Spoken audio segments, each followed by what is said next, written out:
Well, the world and its double is how we styled this. This is simply a high visibility, flashy way of reminding people whose eyes fall upon that text that the world has a double. The world is not entirely or completely what it seems to be. Culture, and by culture I mean any culture, anywhere, anytime, gives you the message that everything is humdrum, everything is normal. In other words, culture denies experience. You know, we all have had, and even a population of non-psychedelic people have had prophetic dreams, intimations, unlikely strings of coincidences, all of these sort of things. These are experiences which cultures deny. Cultures put in place, I'm sure you've heard this word, a paradigm. And then what fits within the cultural paradigm is accentuated, stressed, and what doesn't fit inside the cultural paradigm is denied, marginalized, argued against. And we live at the end of a 1,000-year binge on the philosophical position known as materialism in its many guises. And the basic message of materialism is that the world is what it appears to be, a thing composed of matter and pretty much confined to its surface. The world is what it appears to be. Now, this, on the face of it, is a tremendously naive position, because what it says is the animal body that you inhabit, the eyes you look through, the fingers you feel through, are somehow the ultimate instruments of metaphysical conjecture, which is highly improbable. It seems to me metaphysical conjecture begins with the logic of the situation and then proceeds in whatever direction that logic will carry you. Well, if logic is true to experience, then we have to make room in any theory for invisible connectedness between people, anticipation of a future that has not yet occurred, shared dreaming, all kinds of possibilities that materialism has denied. For approximately 500 years, the great era of the triumph of modern science, materialism has had the field all to itself. And its argument for its preeminence was the beautiful toys that it could create: aircraft, railroads, global economies, television, spacecraft. But that is a fool's argument for truth. That's after all how a medicine show operates, you know. The juggler is so good, the medicine must be even better. This is not an entirely rational way to proceed. And now, at the end of 500 years of the practice of rational, quote-unquote, scientific culture, we're literally at the end of our rope. Reason and science and the practice of unbridled capitalism have not delivered us into an angelic realm. Quite the contrary. They've delivered 3% of us into an angelic realm, completely overshadowed by guilt about what's happening to the other 97% of us who are eating it. It's not a pretty picture, modern civilization. Most people in the world today are quite miserable, actually. essentially. They have very little hope. Their religions, their traditional value systems are being eroded by Dallas and Hawaii Five-0, which are on the village television every night. Lifespans are being shortened by pesticides, chemicals, all kinds of things in the environment, and there is very little political light on the horizon. So I believe that it's reasonable, looking at this situation, to say that history failed and that the grand dream of Western civilization has in fact failed. And now we are attempting, with basically a carved wooden oar, to turn a battleship around.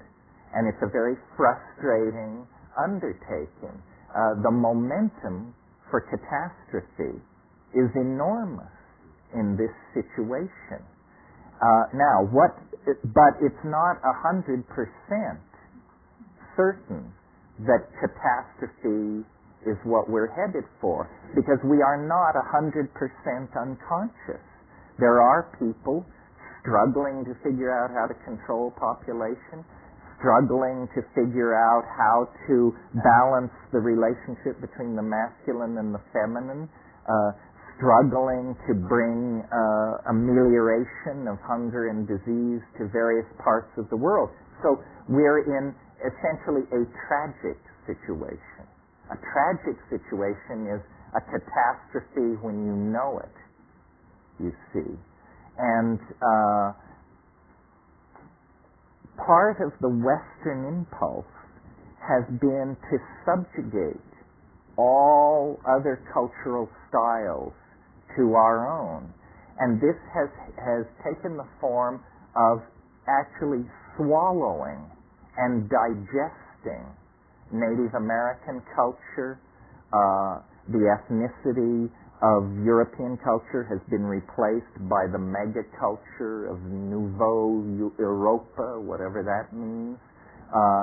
Cultures are melted down in the belly of the Western scientific beast, and then they become structural members in an ever-expanding edifice of Western scientism. However, the psychedelic experience, as practiced by shamans in many, many parts of the world, is apparently a bite too large to swallow.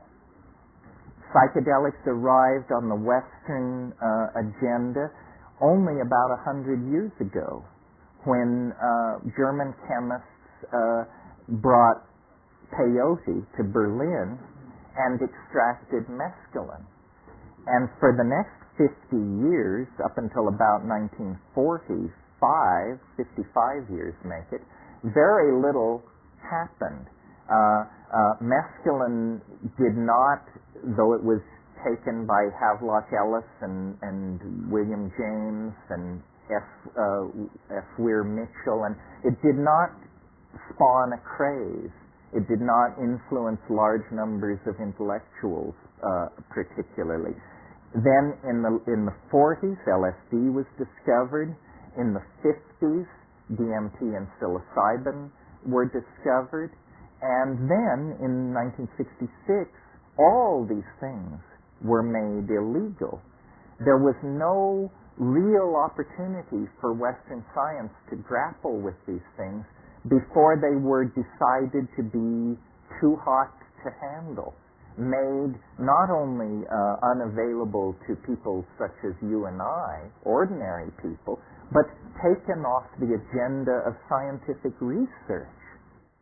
In the Middle Ages, the church forbade dissection of human bodies, and medical students would visit battlefields and the gallows at night and steal the bodies of victims of war and executed prisoners in order to learn human physiology. Where that spirit of scientific courage has gone, I don't know, but there's very little of it left. Now people feed at the trough of government grants and enormous corporate research budgets, and the idea of actually pursuing truth or attempting to understand a phenomenon in an unbiased fashion, divorced from its commercial, social, and political dimensions, is unheard of. On hallucinogens and boundary dissolution. If you look at thousands of these experiences, is they dissolve boundaries.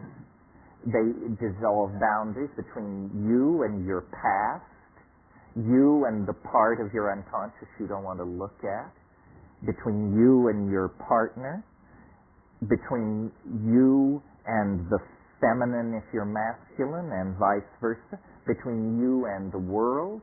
All the boundaries that we put up to keep ourselves from feeling our circumstance are dissolved. And boundary dissolution is the most threatening activity that can go on in a society. People meaning government institutions, become very nervous when people begin to talk to each other. Yes, the whole name of the Western game is to create boundaries and maintain them. The church and the state, the poor and the wealthy, the black and the white, the male and the female, the young and the old, the gay and the straight, the living and the dead, the foreign and the familiar. All of these categorical divisions allow a kind of thinking that is completely cockamamie. After all, reality is, in fact, a seamless, unspeakable something. And we understand that to perceive it separately is a necessary adjunct to the act of understanding. But it is not the end of the program of understanding. The particulate data has to be recombined in a paradigm, a seamless overview of what is happening. And the drugs that Western society has traditionally favored have either been drugs which maintain boundaries or drugs which promote mindless, repetitious physical activity on the assembly line, in the slave galley, on the latifundia, the slave-driven agricultural project, whatever it is, in the corporate office. This is why, every labor contract on this planet, at least in Western civilization, contains a provision that all workers shall be allowed to use drugs twice a day at designated times, but the drugs shall be caffeine. Now, the reason caffeine is so welcome in the workplace is because the last 3 hours of the workday are utterly unproductive unless you goose everybody with 2 cups of coffee, and then they can go back to the word processor, the widget tightening machine, or whatever they're doing, and mindlessly and happily carry on. If it were suggested that there be a pot break twice a day, you would think that civilization was striking the iceberg or something. And alcohol, like our society is an alcohol, red meat, sugar, and tobacco culture. And all of these are forms of speed, basically, in the way that we use them. I mean, yes, you can tranquilize yourself on alcohol, but you're pushing toward levels where a lifetime of tranquilizing yourself on alcohol will be a short lifetime if you use it that way. So there's a lot of tension in society between the great exploring soul and the assembly line citizen. The citizen is defined by obligation and by the boundaries that define, the next citizen, either because it's neighbor or worker or employer or something like that. And the grand exploring soul is marginalized as an eccentric, or if necessary, more seriously marginalized as mad in some way. I mean, madness basically, up until the level of physical violence, means you are behaving in a way which makes me feel uncomfortable. Therefore, there's something wrong with you. Yes.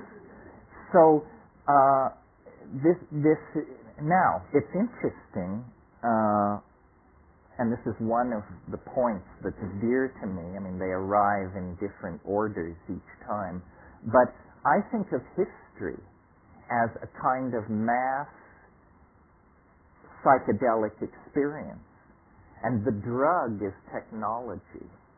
And as technology gets more and more perfected as a mirror of the human mind, the cultural experience becomes more and more hallucinatory. And for at least the past couple of 100 years, boundary dissolution has been underway at every level of Western civilization. I mean, you could push it further back. The Magna Carta, the fact that princes and lords of the realm would actually attempt to force the king's signature on a document defining their privileges. They are, after all, ordinary human beings. The king is the divine appointed regent of God in heaven. So this was a severe boundary dissolution within the context of the age in which it was taking place.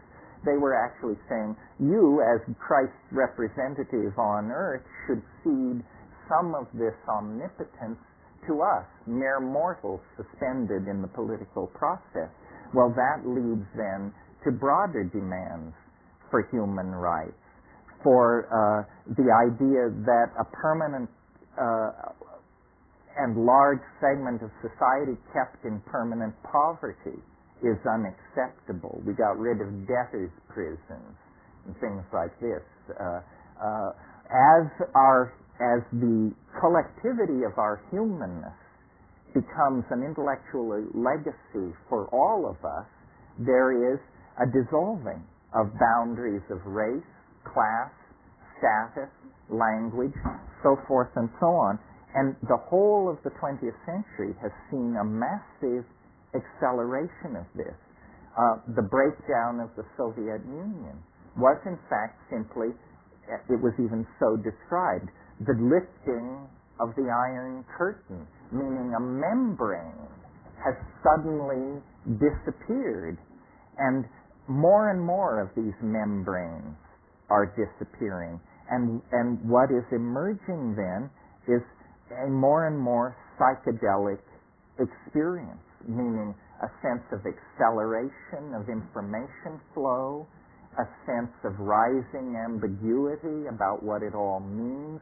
Everything seems to carry both a good facet and a detrimental facet. The ambiguity of everything is increasing. The connectedness of everything is increasing. And I will argue later in the day that this is a general tendency of the time and space in which we are embedded, and that we ourselves are a reflection of this.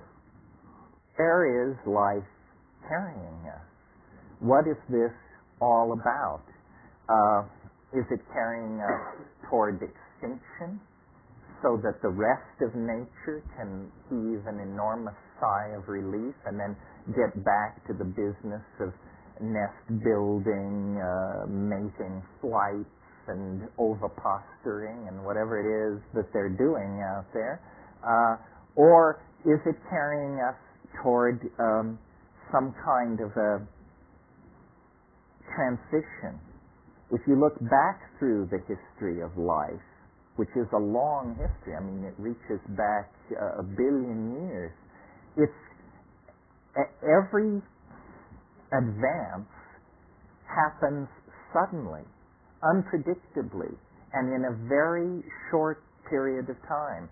Some of you who stay tuned to the scientific literature may have noticed this series of articles that were around last week about what they're calling the Big Bang of biology. That there was a period of time, incredibly brief, perhaps between 1 million and 10 million years, when all the phyla of life on this planet radiated into existence, sometime between 525 and 535 million years ago. Just it all snapped into existence.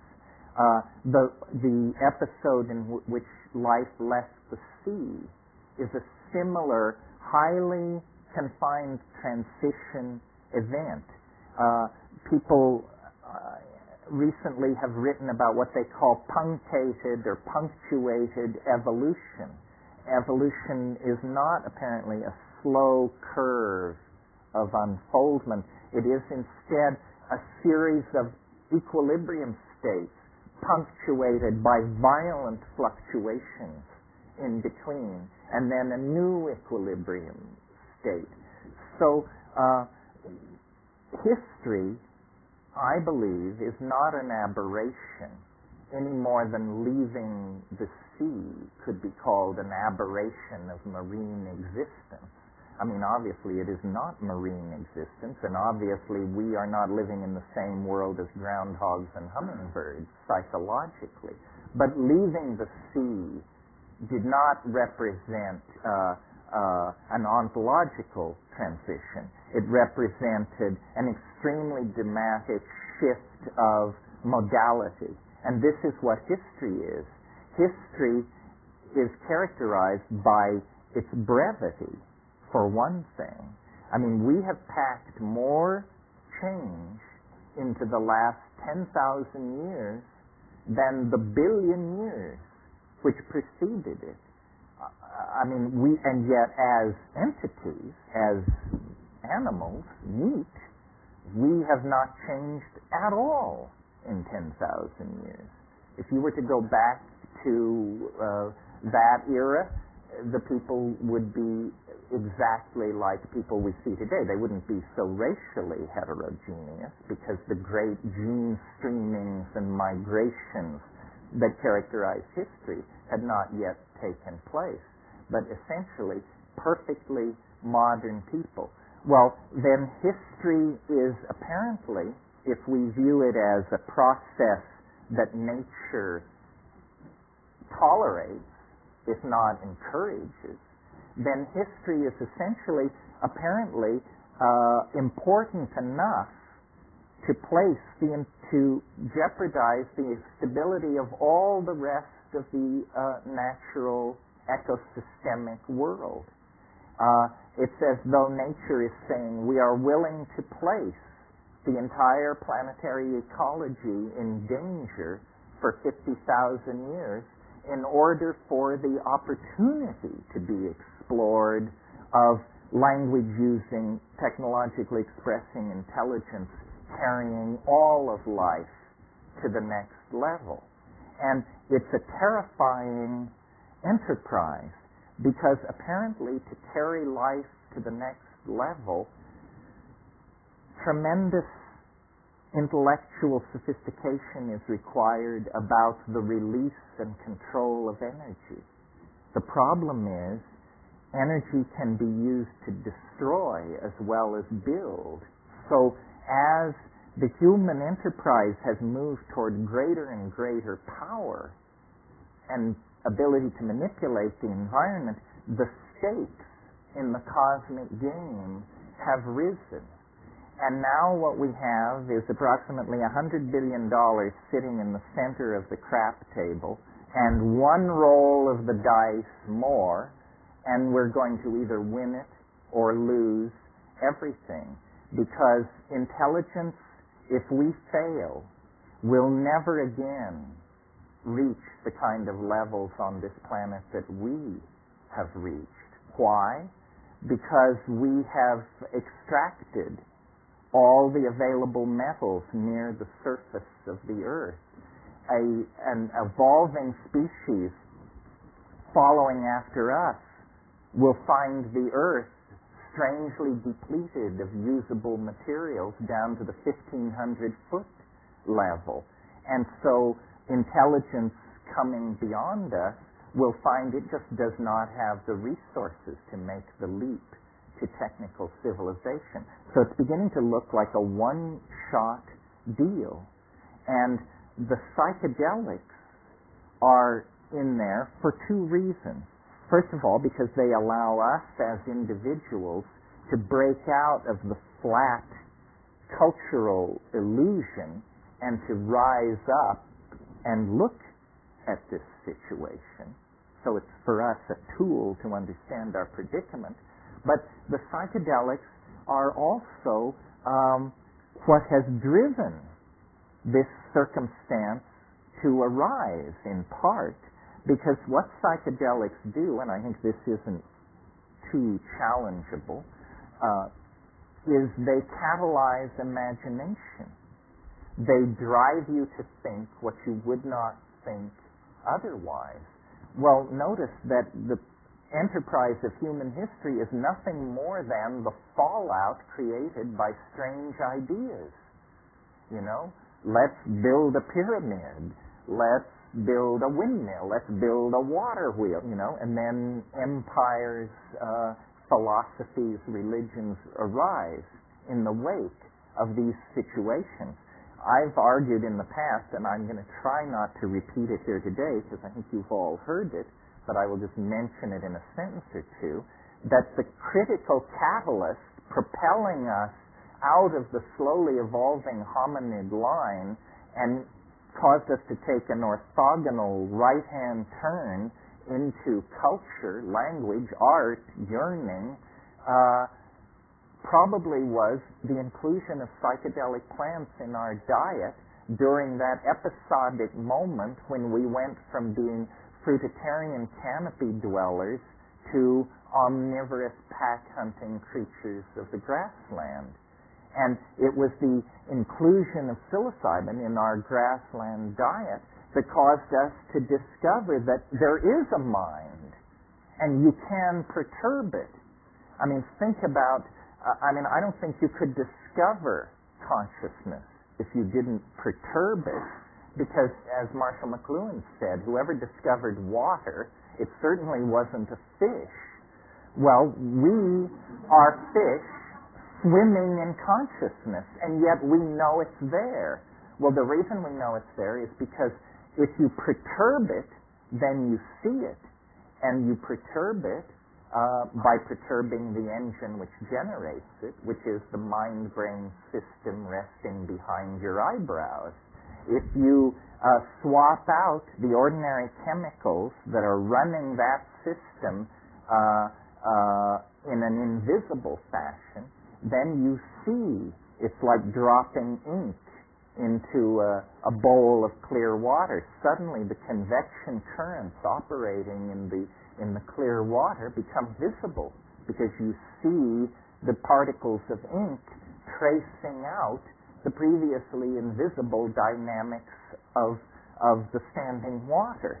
The mind is precisely like that, and the psychedelic is like a dye marker being dropped into this aqueous system. And then you say, oh, I see, it works like this and like this. Well, if psychedelics are catalysts for the imagination, and if history is driven by the imagination, it is driven through the fallout from the imagination, which is technology and culture. Technology and culture are the consequences, the derivatives of the ratiocination of the mind. And technology has, like biological life, but on a much faster or accelerated time frame, technology has this weird tendency to transcend itself, to bootstrap itself. You know, if you have a cart, then it implies better wheels, better bearings, better structure, and then higher speed, more control, more feedback from the machine. That means we need gas gauges, RPM readouts, so forth and so on. Technology, strangely enough, created by a biological creature, has itself this self-transcending quality, but ever accelerating. This is the important point, because the ever accelerating accretion of technology means that history is strangely foreshortened at the future end, because it happens faster and faster. It's like a process that begins very slowly, but once started has the quality of a cascade. The rate at which falling bodies move, 32.5 feet per second. Each second it accelerates to twice the rate of infall that was occurring in the previous second. Technology is like this, and we now are in a domain where if we attempt to propagate technological development forward 50 years, it becomes unmanageable as an intellectual task. We can talk about the automobile, what it might look like 50 years from now. It would float, it would go 500 miles an hour, it would be guided by your mind, so forth and so on. These kinds of ideas. But when you think that every artifact of our world will undergo that kind of transformation, and that the synergy among these transformed objects will create phenomena and situations that we can't anticipate. That's the key thing. Our inability to anticipate the synergies between our technologies. I mean, the computer, LSD, spacecraft, holograms, organic superconductivity. Those are just 6 areas where the integration of those concerns will produce unimaginable consequences. Yeah. The ultimate boundary dissolution is the dissolution of ego. I mean, we straight people hope that they never meet it except at death. Of course, they don't realize going to sleep at night is a kind of ego dissolution. But the government is expressive of this dominator culture that we're living in. The ego is a very recent invention, and its hold on reality is very tenuous, and consequently it walks around imbued with fear. I mean, it feels itself to be a mouse in a world of dinosaurs. That's because it's a very recent development. I guess I have to go back to this scenario of human development and say, just very briefly, here's how I think this worked. I'm not going to run through the whole evolutionary scenario, but this thing about ego. All primates have what are called dominance hierarchies. That simply means that the hard-bodied, long-fanged young males kick everybody else around. They control the females, the children, homosexuals, the elderly. Everybody is taking orders from this dominance hierarchy. And this is true clear back into squirrel monkeys. It's a generalized feature of primate behavior. And it's an aspect of our behavior as we sit here. Women, the feminine is not honored. The elderly are marginalized. Homosexuals, that whole issue.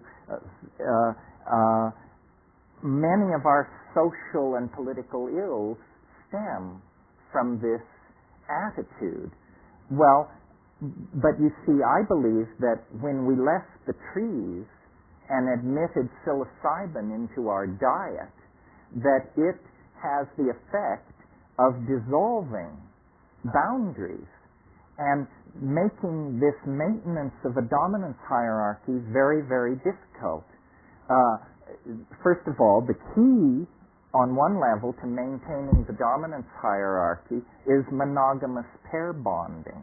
That's where it begins. If in a society taking a lot of psilocybin, monogamous pair bonding breaks down because of CNS activation and sexual arousal. So in a psilocybin-using culture, there will be a tendency to orgiastic sexual behavior rather than monogamous pair bonding. What that does is it causes an incredible social cohesion, because in an orgiastic society, men cannot trace lines of male paternity. So men's attitude toward children is, these children are all ours. We, the group. It's a glue that we, in our paranoid social style, with everybody having the deed to their property and their 11-foot-high fence, can hardly imagine. But psilocybin was artificially suppressing this dominator behavior style in the primate, the evolving proto-hominid, now hominid, now human being. When psilocybin was taken out of the diet, the old primate program was still there. It had not been bred out. The genes were always there. It's just that for 50,000 or 100,000 years, we medicated ourselves, literally religiously. We religiously medicated ourselves every new and full moon, perhaps oftener. These orgies were happening, creating social cohesion, propagating everybody forward. The problem was, when the psilocybin was taken away, we had been under its influence for perhaps 500,000 years. We had evolved language, rudimentary abstract philosophy, a sense of religion. We had invented technology in the form of using fire and chipping flint and all that. The psilocybin goes away, and suddenly these skills, these tools, these technologies are in the hands of marauding apes, not anymore cohesive, caring human social groups, but marauding territorial apes, driven by the desire to control all weaker members of the social group. And that's our circumstance. We have, the tools that would allow us to sculpt paradise, but we have the reflexes and value systems of anthropoid apes of some sort. So the split between our conscious hopes, our best foot, and the bottom of the human scale is appalling. I mean, look at the spread. It's a spread from from Mother Teresa to serial killers.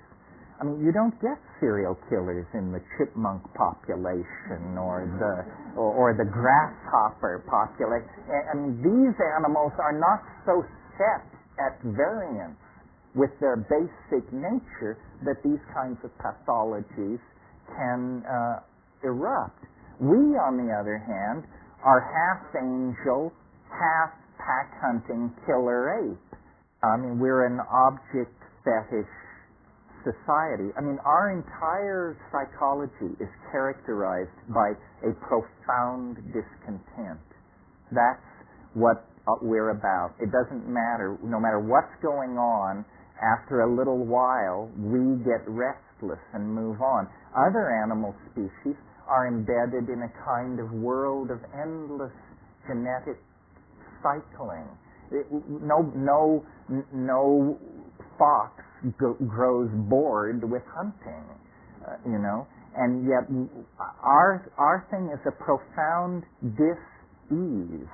And I believe it's because, and slowly you forced me to do this whole rap, which I swore I wouldn't do, I believe it's because the psilocybin led us halfway toward a kind of Godhead, but then it disappeared, and we are left in this very peculiar situation. This is the myth of the fall.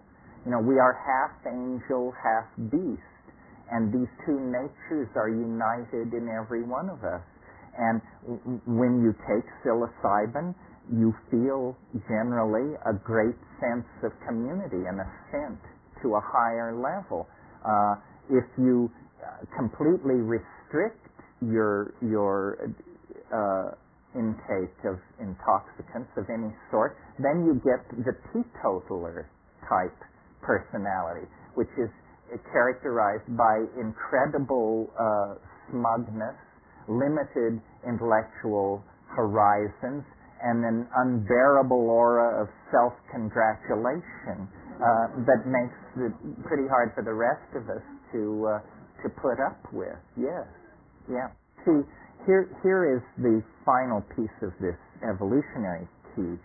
Psilocybin, in small amounts, increases visual acuity. This is not an arguable point. I mean, you can just give people psilocybin and give them eye tests, and people with astigmatism see better. Your edge detection ability is greatly increased. Well, you can see that an animal like our remote ancestors, in a hunting environment in the grassland, if there's an item of diet that will make you a better and more efficient hunter, the equivalent of chemical binoculars lying around on the grassland, those animals that avail themselves of this technology will be more successful hunters. And so it was.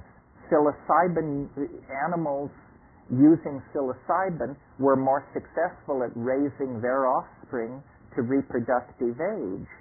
Well, then at slightly higher doses, you get this CNS arousal, which in highly sexed animals, such as primates, arousal means sexual arousal and erection in the male.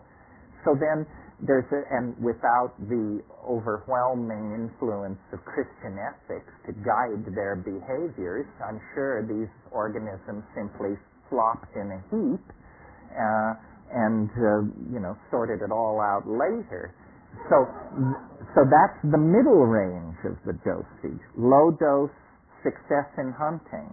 Medium dose, social cohesion achieved through ego dissolution and orgiastic sexuality. Yet higher doses, 5 grams and up, hunting is out of the question, sex is out of the question, you're just nailed to the ground by the campfire, and in the course of the evening you discover religion, philosophy, art, and all of that. So here is a unique chemical that at every dose level synergizes activity that leads to greater coherency and self-expression. The driving of the imagination. Yes, in the question back here you said we can't create what we can't conceive of. This is why what the psychedelic experience does really is it stretches the envelope of the imaginable. I mean, what can be imagined can be created. What cannot be imagined is not part of the play.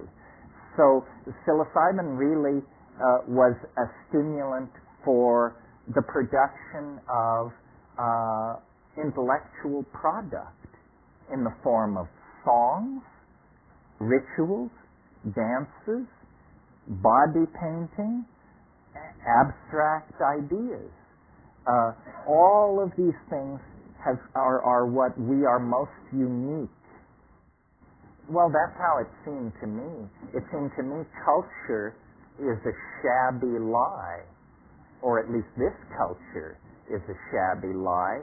I mean, if you work like a dog, you get 260 channels of bad television and a German automobile. What kind of perfection is that?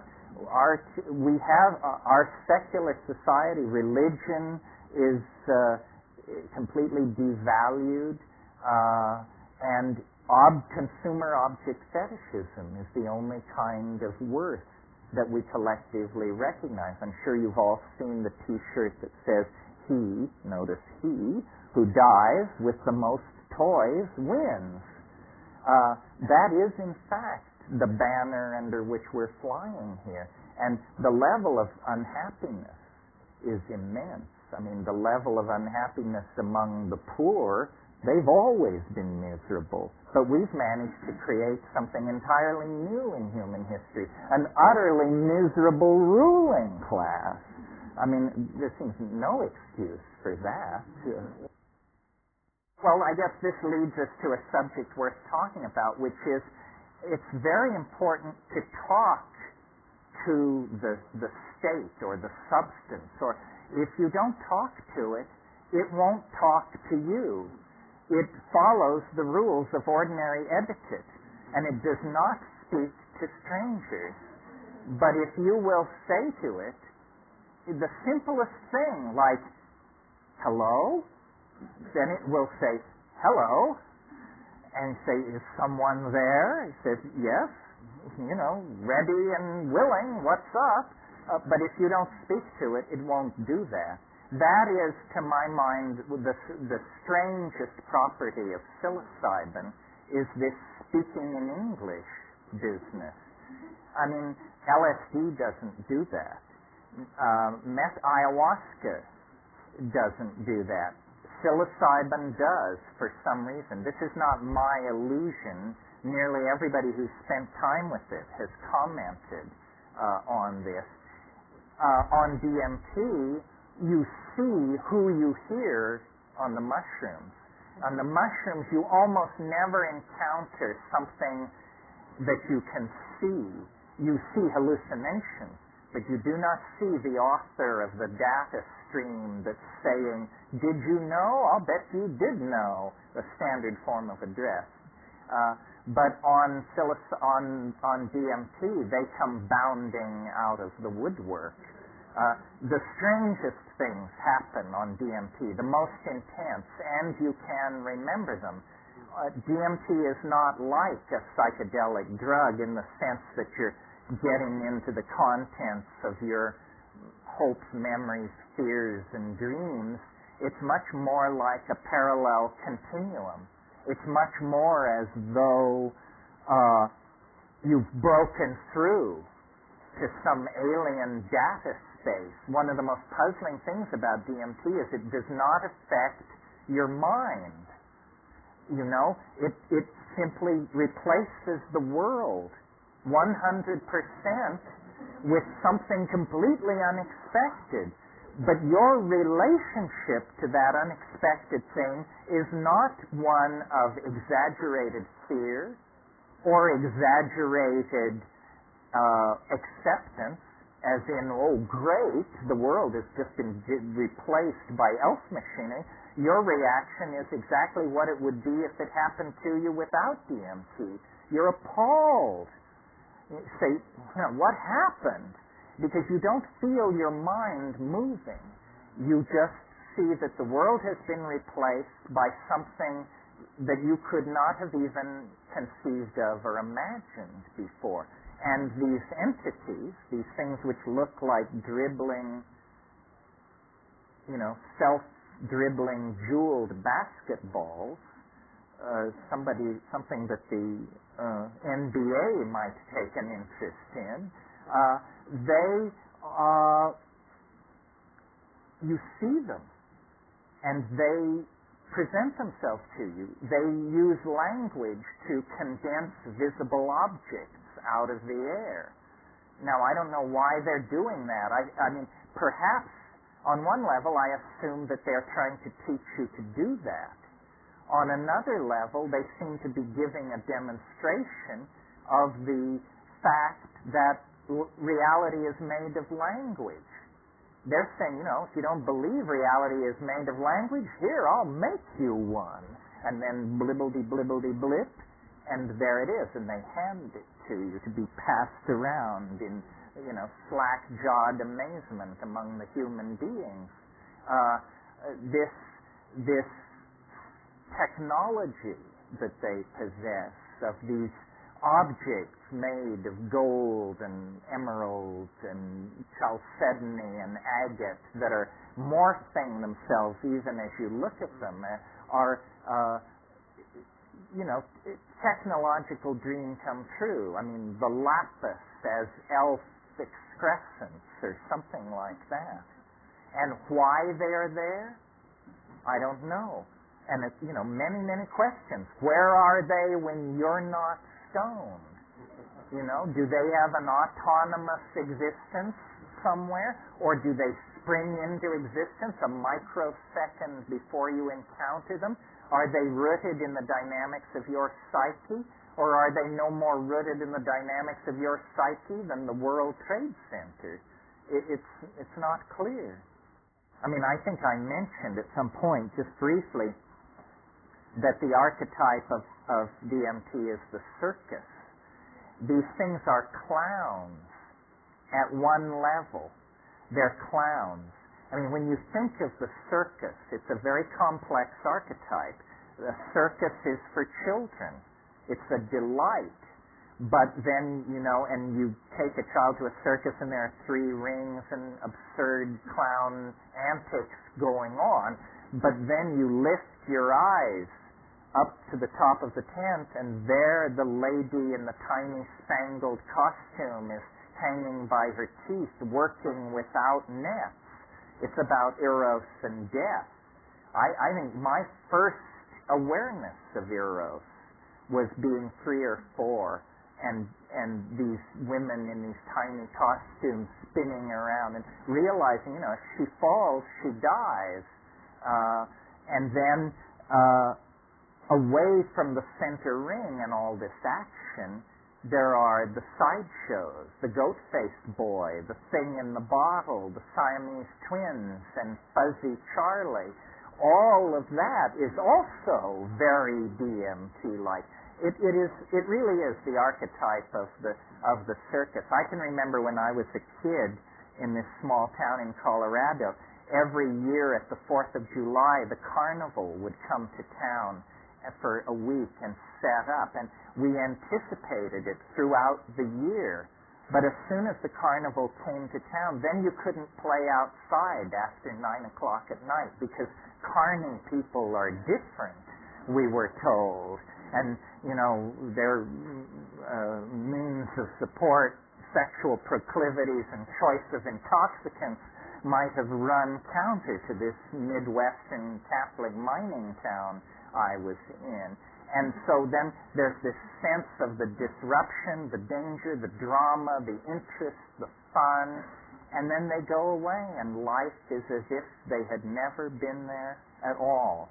And that's what DMT is like. I mean, it's a secret of such magnitude that it's inconceivable how it has ever been kept.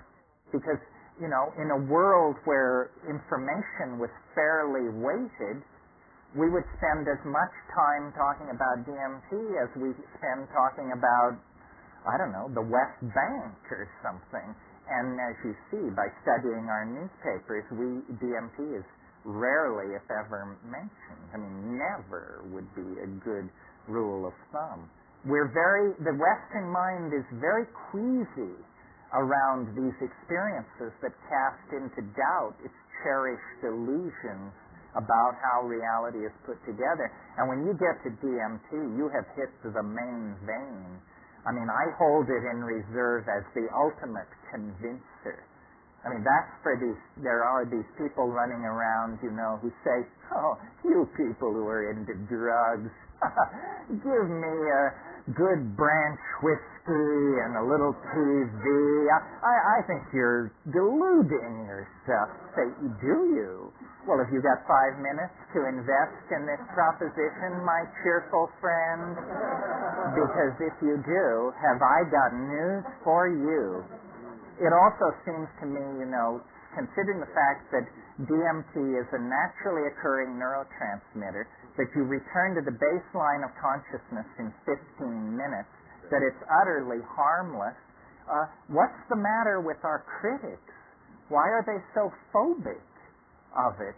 What is it? Are you tainted forever if you know the position of your enemy? Why are they so afraid to give it a chance? Well, I think I can answer my own question, quoting a wonderful thing Tim Leary said years ago. He said, LSD occasionally causes psychotic behavior in people who have not taken it. Right. That is the problem, I believe, that these drugs are causing outbreaks of psychosis among people who won't get near them. And they are turned into frightened, paranoid order freaks reaching for, extra legal and extra constitutional means to make your life hell. Obviously, their minds have been severely bent by the absence of this drug. However, the knowledge of it seemed to practically undo them. Next, Terence discusses the potential teachings of DMT. The first teaching is priceless. It's that the world is beyond your ability to conceive or imagine. So give up any short-term plan to conceive or imagine. I think really the worth in these psychedelics is simply that they allow you to triangulate upon reality. In other words, if all you've got is awake and asleep, you can't go far with that. But if you've got awake, asleep, and DMT as points, you can build a much more dimensionally rich model of consciousness. I think that it has to do with your own intelligence. Truly stupid people aren't interested in psychedelics because they can't figure out what the point of it is. It feeds off intelligence. It's a consciousness-expanding drug. If you don't have any consciousness, it can't expand it. And I've met people who say, all this stuff and big bugs talk to you and say strange stuff. You say, you should have paid a little attention. It's amazing to me how people don't seem to, the less intelligent you are, the less challenging the psychedelic experience becomes, because the less capable of entertaining the implications you are. Because you just say, a lot of bright lights and there's some talking bugs and spaceships and I don't know, it's because I guess it's because those people are so ingrained in cultural values that they assume it's not real. They assume it's a trip, whatever that means. It means you have permission not to take this experience seriously. It's a trip. But what I've noticed is that based on quantum mechanics' need for an observer as part of any system, that's big news for our field of study, because what it means is hallucinations are as real as anything else.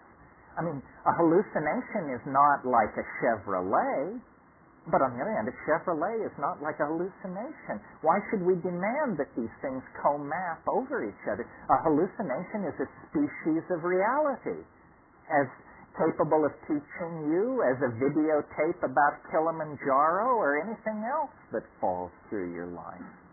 The question is, does DMT talk to you the way psilocybin does? It's interesting that these two compounds so closely related to each other. Both have something to say about language, but they say it in precisely opposite ways. Psilocybin, it's a teaching voice that speaks to you in your language. I had a very interesting experience that was an example of this to me. When I first started growing mushrooms, I had to do a lot of batch testing. And so I was taking mushrooms a lot.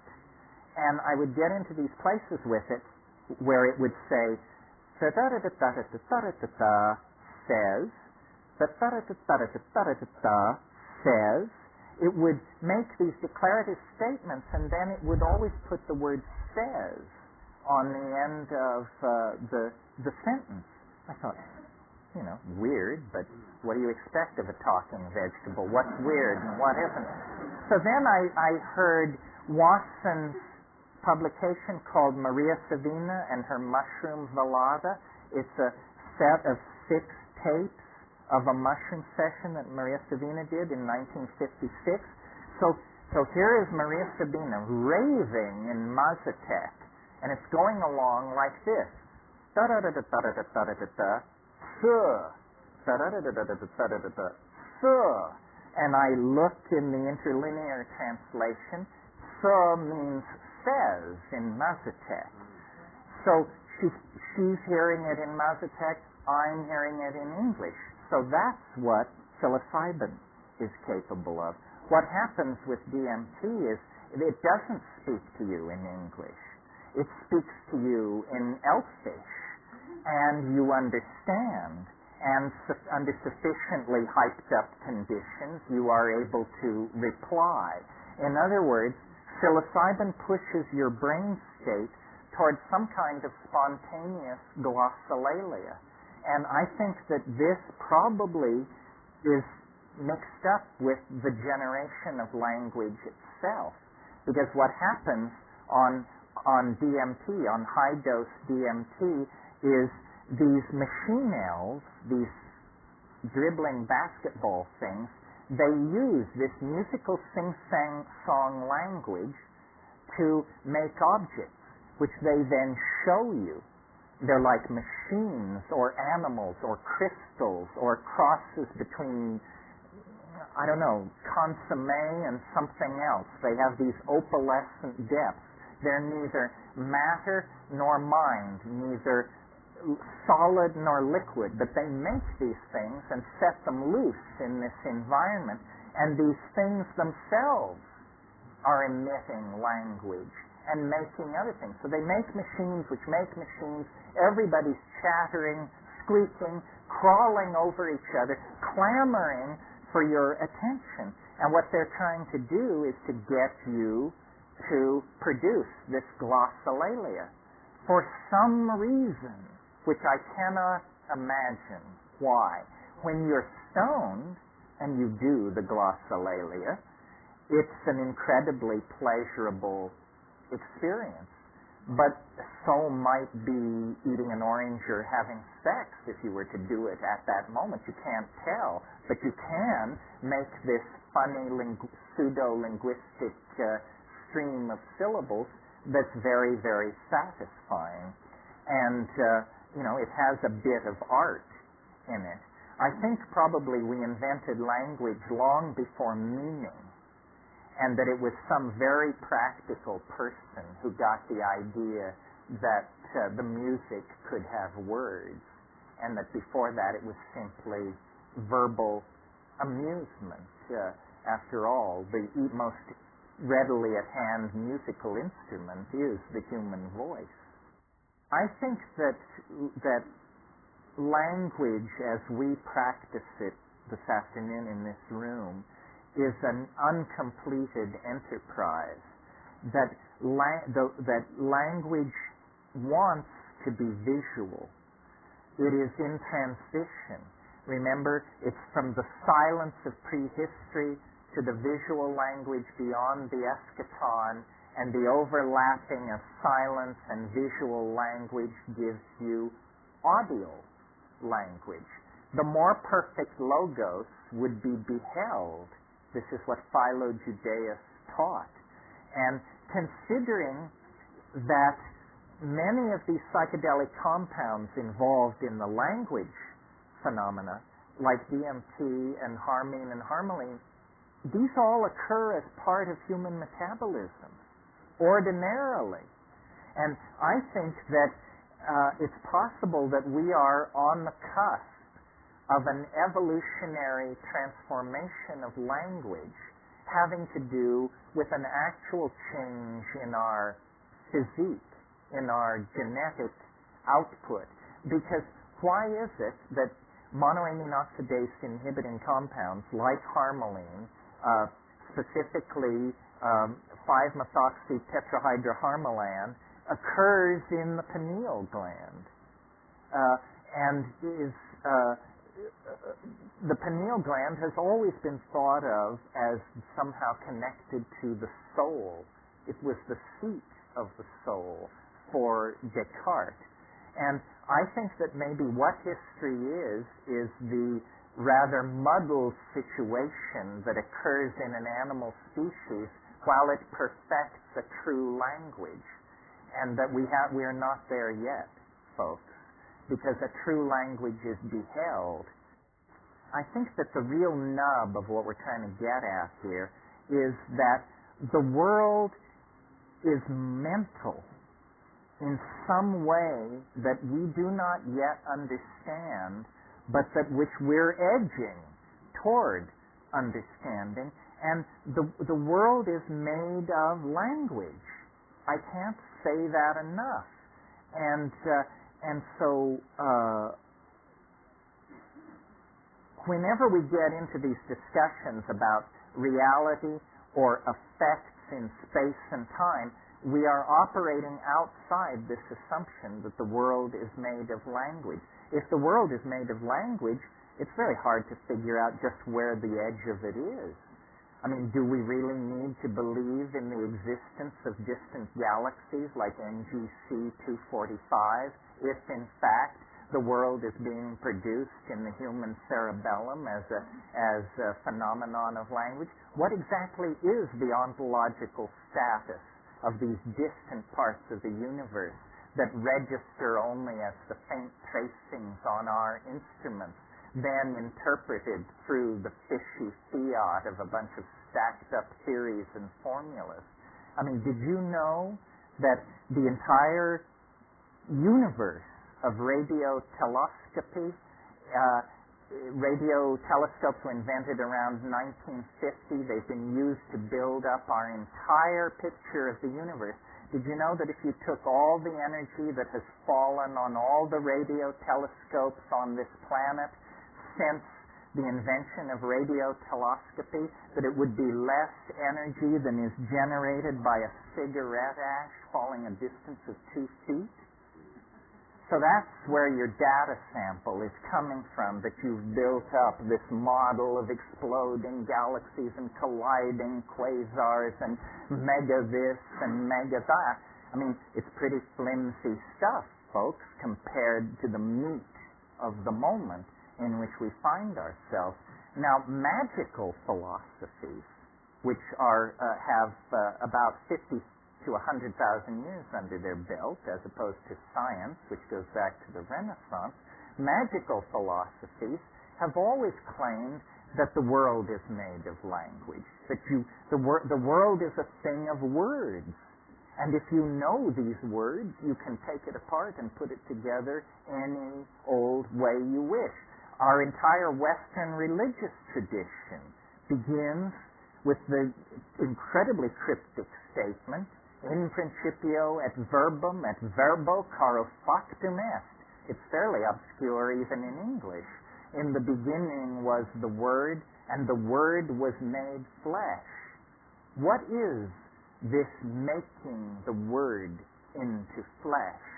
And does it not imply then that eventually the flesh will become Word? As I descend into mental disintegration and madness, I become more and more convinced that reality is more like a novel than a series of integrated tensor equations of the third degree, which is what physics would have us believe. The world is like a novel.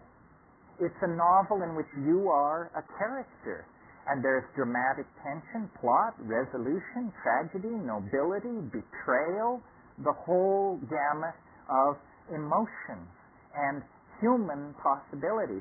And what we tend to do is always to marginalize first our own experience and then all human experience.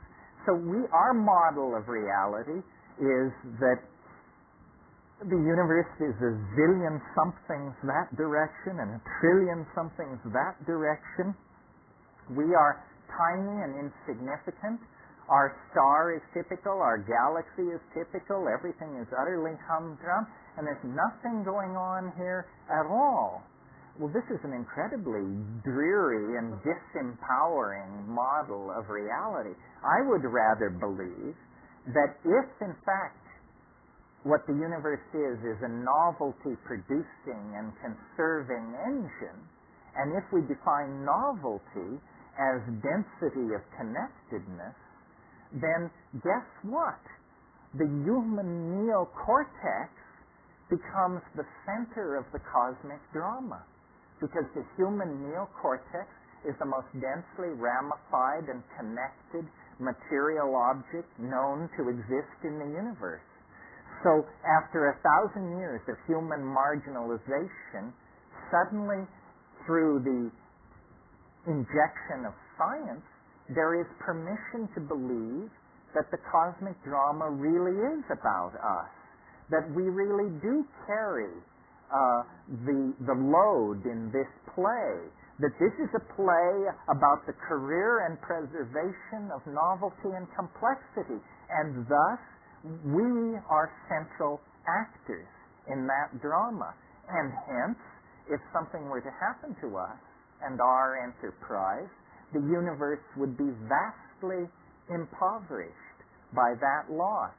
Well, now we're on the brink of decoding the human genome, and we will use computers to do this because we're going to have to keep absolute track of millions of units, of strings of characters.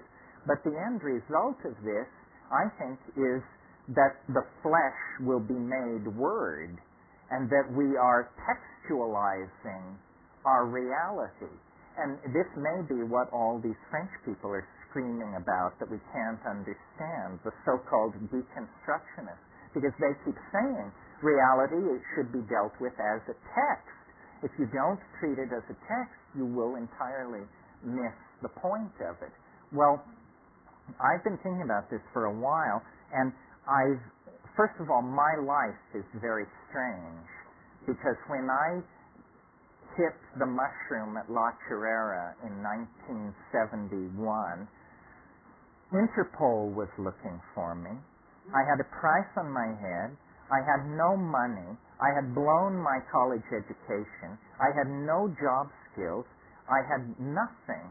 And that is, of course, as all folklorists know, the precondition for exaltation. If you're not poor and humble, I mean, what's the point, you know? So I was poor and humble, and then I got crossed up with this mushroom, and immediately life became art. Life became freakishly ordered, and plot elements began to unfold. And I have in my mind a picture of the curve of my mission, if you want to call it that. And weirdly enough, reality has not yet departed from the curve. Now the curve is getting steeper and steeper, and at some point, surely, reality and the curve will depart. Otherwise, decency forbids that I carry that thought further. But you do see what I mean, I think. And all of us are beginning to take textual control of our lives and be able to write the plot. You see, if what we're embedded in is a novel, or some work of art like a novel, then what you want to do is figure out who in the novel you are.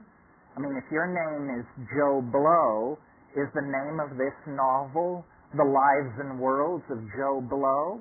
Or do you get to draw a bat for someone on page 230 and never be seen again? Now, as a character, the more conscious you become, the more you have free will within the context of the plot. I never understood this, and I'm not sure most people understand it. Like I grew up in Berkeley in the I was in Berkeley from 65 to 70, the golden age. I was so unconvinced of my own uniqueness that I never understood that the great drama that was unfolding around me, all I had to do was join, and I never joined. I thought it was spectator sport. I mean, I marched in the marches, I took acid, I got laid, I did all of those things. But what I mean by I didn't join is I didn't realize that the Grateful Dead were a bus ride away and that I could probably walk into that scene and make a place for myself. Or the Doors, or the Stones, or the Beatles. You pick it. In other words, I define myself as a spectator rather than an actor. And we are all doing that far too much. You can get a lot rowdier than you are. You can make a lot more waves. There's been too much politesse and too much parlor etiquette exercised recently by the counterculture. It's perfectly all right to mix things up. It's perfectly all right to try and accelerate the plot. This will move your character nearer and nearer to the center of the action. And people have asked me then, is the goal to make yourself the novel about you? Is the goal to make the novel about yourself? I don't think so. The goal is to become the author of the novel. Then you can write any damn ending you want for your character or any other. And this becoming the author is this psychedelic detachment. And suddenly you go from being a chessman on the board to the chess master looking at the board. It's empowering. It's self-control. Now, people who don't know this are like made of denser stuff than the rest of us. You can just part them like wheat and move through them because they have no sense of the nature of the game. They are still embedded in the old Newtonian paradigm and are completely powerless to control their own lives. That's what happens to you in the Newtonian game. All the power flows to, I don't know, the White House, the UN, Madison Avenue. It's not clear, but it certainly doesn't reside with you. More and more, I think we need to decondition. That's what I mean by following the plot as written. If you never decondition, you're just a character in somebody else's story. But if you decondition, you can begin to move your life the way you want. And miracles happen. Miracles do happen. They happen even to ordinary people in the realm of falling in love, because there's something about where the genes go that is very compelling to the universal logos that's watching over us all. So, the stable boy can marry the princess if his heart is pure and the winds of the logos are at his back. That's why we love those fairy tales of the stable boy who inherits the kingdom, because we sense that as our story. The question is, how can you bring back the psychedelic experience? Or what can you bring? I know of two techniques, neither very satisfying, both in combination moderately effective but crude. The first is voice-operated tape recorder. They sell these for a couple of $100. I've produced some amazing tapes with these. I have one voice-activated tape where you hear me clear my throat 200 times in the course of an evening. Because each time I would clear my throat, halfway through the throat clearing, it's voice-activated, the tape recorder, so it would catch the last half of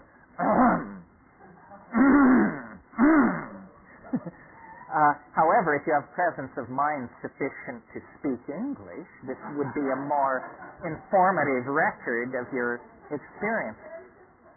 Yeah. And then the other technique, which is less technically dependent, is if you have an insight at a certain level of the experience, you have to repeat it to yourself at another level of the experience, and then another level. And by this incremental bucketing method, you can carry almost any insight out into the realm of the world. These insights often don't stand up to scrutiny. I had a really interesting experience just a week ago.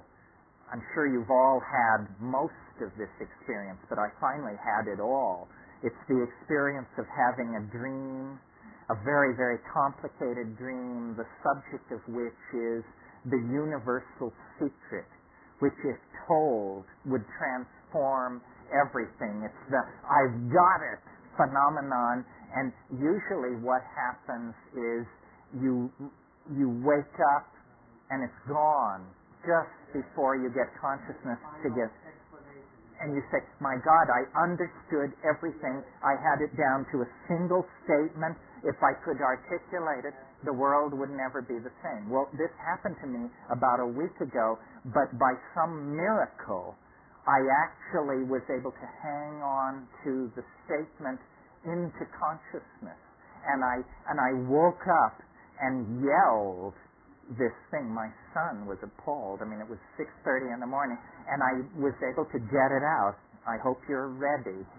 I sat straight up in bed and said, a song is a song. Profound stuff. I mean, maybe it is profound stuff. The profound stuff usually has that an X is an X construct, because essentially what it's telling you is silence would have been an acceptable substitute for this statement. Well, let me say one more thing here, just sort of to wind this up. The metaphor that makes sense for what we're going through, because it gets the biology of it, it gets the drama of it, it gets the risk of it, it gets the fun and the joy of it, is the metaphor of birth. We are about to decamp from three-dimensional space and time. Yes, the earth is the cradle of mankind, but you can't live in the cradle forever. And we're not in this cradle alone. We are squashing and trampling on hundreds of other species that have as much right to be here as we are. So through technology, which means pharmacology, art, and the engineering sciences, we are trying to find a doorway into a new world for the spirit. And it is going to come out of human-machine interfacing, pharmacological redesign of the human brain-mind system, down possibly digitalizing and downloading into the microphysical realm. We don't know. I mean, it makes your hair stand on end to think of being downloaded into the digital realm. There was once a fish who had a great deal of doubts about this plan to conquer the land, and tried to urge everyone to think again that no good could possibly come of it. But in fact, the forward thrust of evolution is toward higher dimensions, greater complexity, more information, greater connectedness, and a deeper and deeper sense of the all-pervasiveness of love and meaning. That's what it's really about. All these disparate physical elements come to nothing if they don't add up to more than the sum of their parts. And the more than the sum of their parts is this transcendental element which we call love. That is the part of the eschaton that has never left us, that accompanied us across the African grassland and into history. I mean, granted, bloodied and battered by the experiences of sexism and racism and so forth, but never lost as an ideal, never lost as a guiding light and an experience. And I really think that when we dissolve all the boundaries, this is what we will discover, is an unconditional caring, an unconditional affection that flows through all life and all matter and gives it meaning. And you don't have to wait for the end of the world to get this news. You can just short-circuit the collective march toward that realization by accelerating your own microcosm of spirituality through the use of these hallucinogens. They are the doorways that the Gaian mind has installed in the historical process to let anybody out anytime they want to, provided they have the courage to turn the knob and walk through the door. Thank you very, very much. Thanks.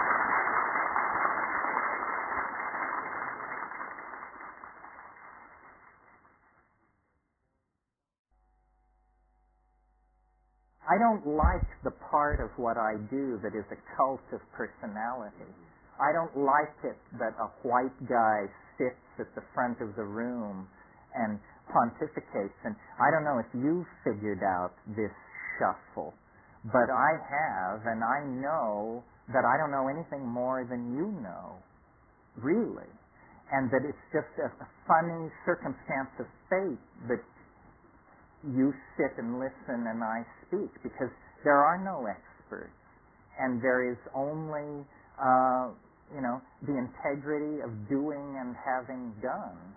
And really, if you get the message, you will be able to transcend the need for any more of this, because it's really a message of self-trust and self-empowerment. And then what I'm also trying to create is a community of shared associations about these weird states, so that we don't have to all privately think we're losing our marbles. Let those who talk to the elves find each other and band together. I am not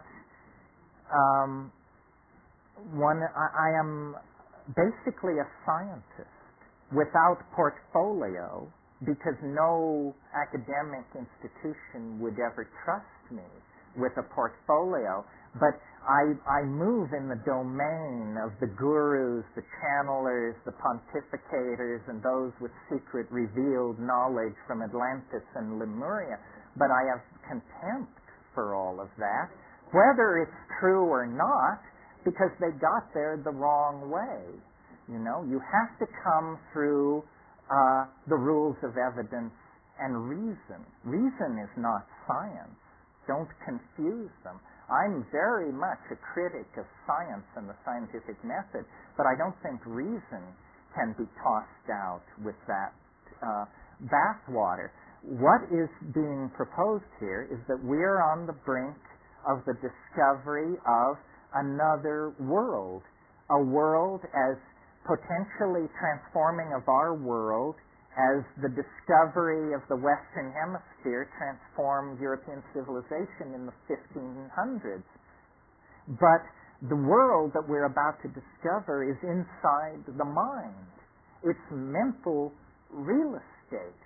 We who have made consciousness our game by building cities, elaborating literatures, tossing up religions, and setting armies marching, we who have made consciousness our game have barely scratched the surface of human consciousness.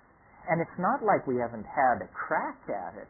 I mean, these yogins have been over there digging away for millennia. Egyptian religion, Kabbalism, alchemy, Western traditions of mysticism.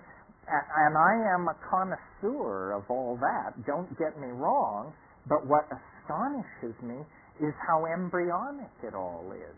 We are not the tired inheritors of an ancient and sophisticated civilization in its twilight, which is what they're all telling us. We are the know-nothing, fresh scrub babes who are the new kids on the block who haven't got a clue as to what the human enterprise could really be about. And we are coming now through a very narrow historical neck where the accumulated stupidity of the last 5,000 years, the dues now have to be paid. It ain't fair. We didn't do it.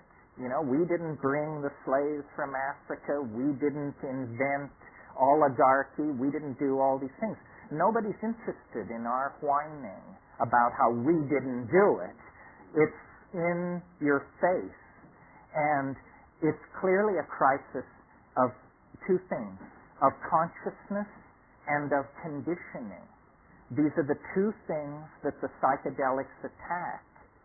We have the technological power, the engineering skills to save our planet, to cure disease, to feed the hungry, to end war, but we lack the intellectual vision, the ability to change our minds. We must decondition ourselves from 10,000 years of bad behavior. And it's not easy. I mean, imagine, I don't know how many of you have ever confronted the fact that you were addicted to something. And some addictions are really serious. If you've ever been addicted to tobacco or heroin, I'm sure you know what I mean. Well, then imagine a global population addicted to a drug, the use of which is killing us, but we can't, there's no doctor saying you should. There's no rehab clinic to go to when you're a species. We are on an absolutely destructive bender that will end with the death of the earth, the impoverishment of its animal and plant population, and the collapse of our civilization into scarcity unless we can somehow restructure our psychology and get hold of ourselves. And psychedelics are the only thing I've ever seen work on an individual level to do that.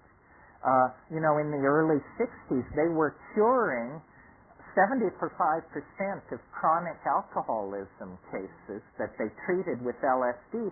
They were curing with one dose of LSD, one 500 microgram dose. Well, now obviously, LSD is not a magic bullet for alcoholism. That's a preposterous idea. It's simply that you take LSD, and if you're a chronic alcoholic, you review your life, and you notice that you're killing yourself. And then you say, my God, I am killing myself. If I don't stop what I'm doing, I will be dead. That's the strongest motivation to character rehabilitation there is. And that's what we have to carry into the domain of public debate. I can't believe how constipated American institutions are. I mean, here we are under the aegis of a great crusading reformer from Arkansas. A new order in human affairs has dawned, but they suggest closing an air base out at Sacramento, and there are editorials as to whether we can survive the shock of this massive change. Well, I've got news for you. You better do your change-related calisthenics if that was heavy lifting, because what you've got coming at you is something very, very different. We are now in a position to actually make something of ourselves, extend the design process to human destiny. and produce something that will redeem 10,000 years of pogroms and migrations and attempted genocides and pointless wars and stupid religions that make people hate themselves and all the rest of it. If we're going to redeem that legacy, then we have to do something quite spectacular. Okay, now I will talk a little bit about what I've learned from psychedelics. I feel self-conscious doing it, but on the other hand, wouldn't it be stupid for me to talk about what you've learned from psychedelics? That would add presumption to the sins already arrayed here. There are different models about what the psychedelic experience is. Here's a couple. Building on Western psychotherapy as elaborated by Freud and Jung, one view of what psychedelics are is it's the part of your mind that you'd rather not do business with.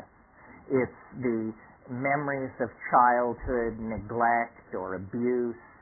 It's repressed, kinky fantasies. It's, in other words, the Freudian idea of the unconscious, that somehow these are drugs which dissolve the boundary between conscious and unconscious mind, and then you can do accelerated psychotherapy because resistances have been pharmacologically overcome.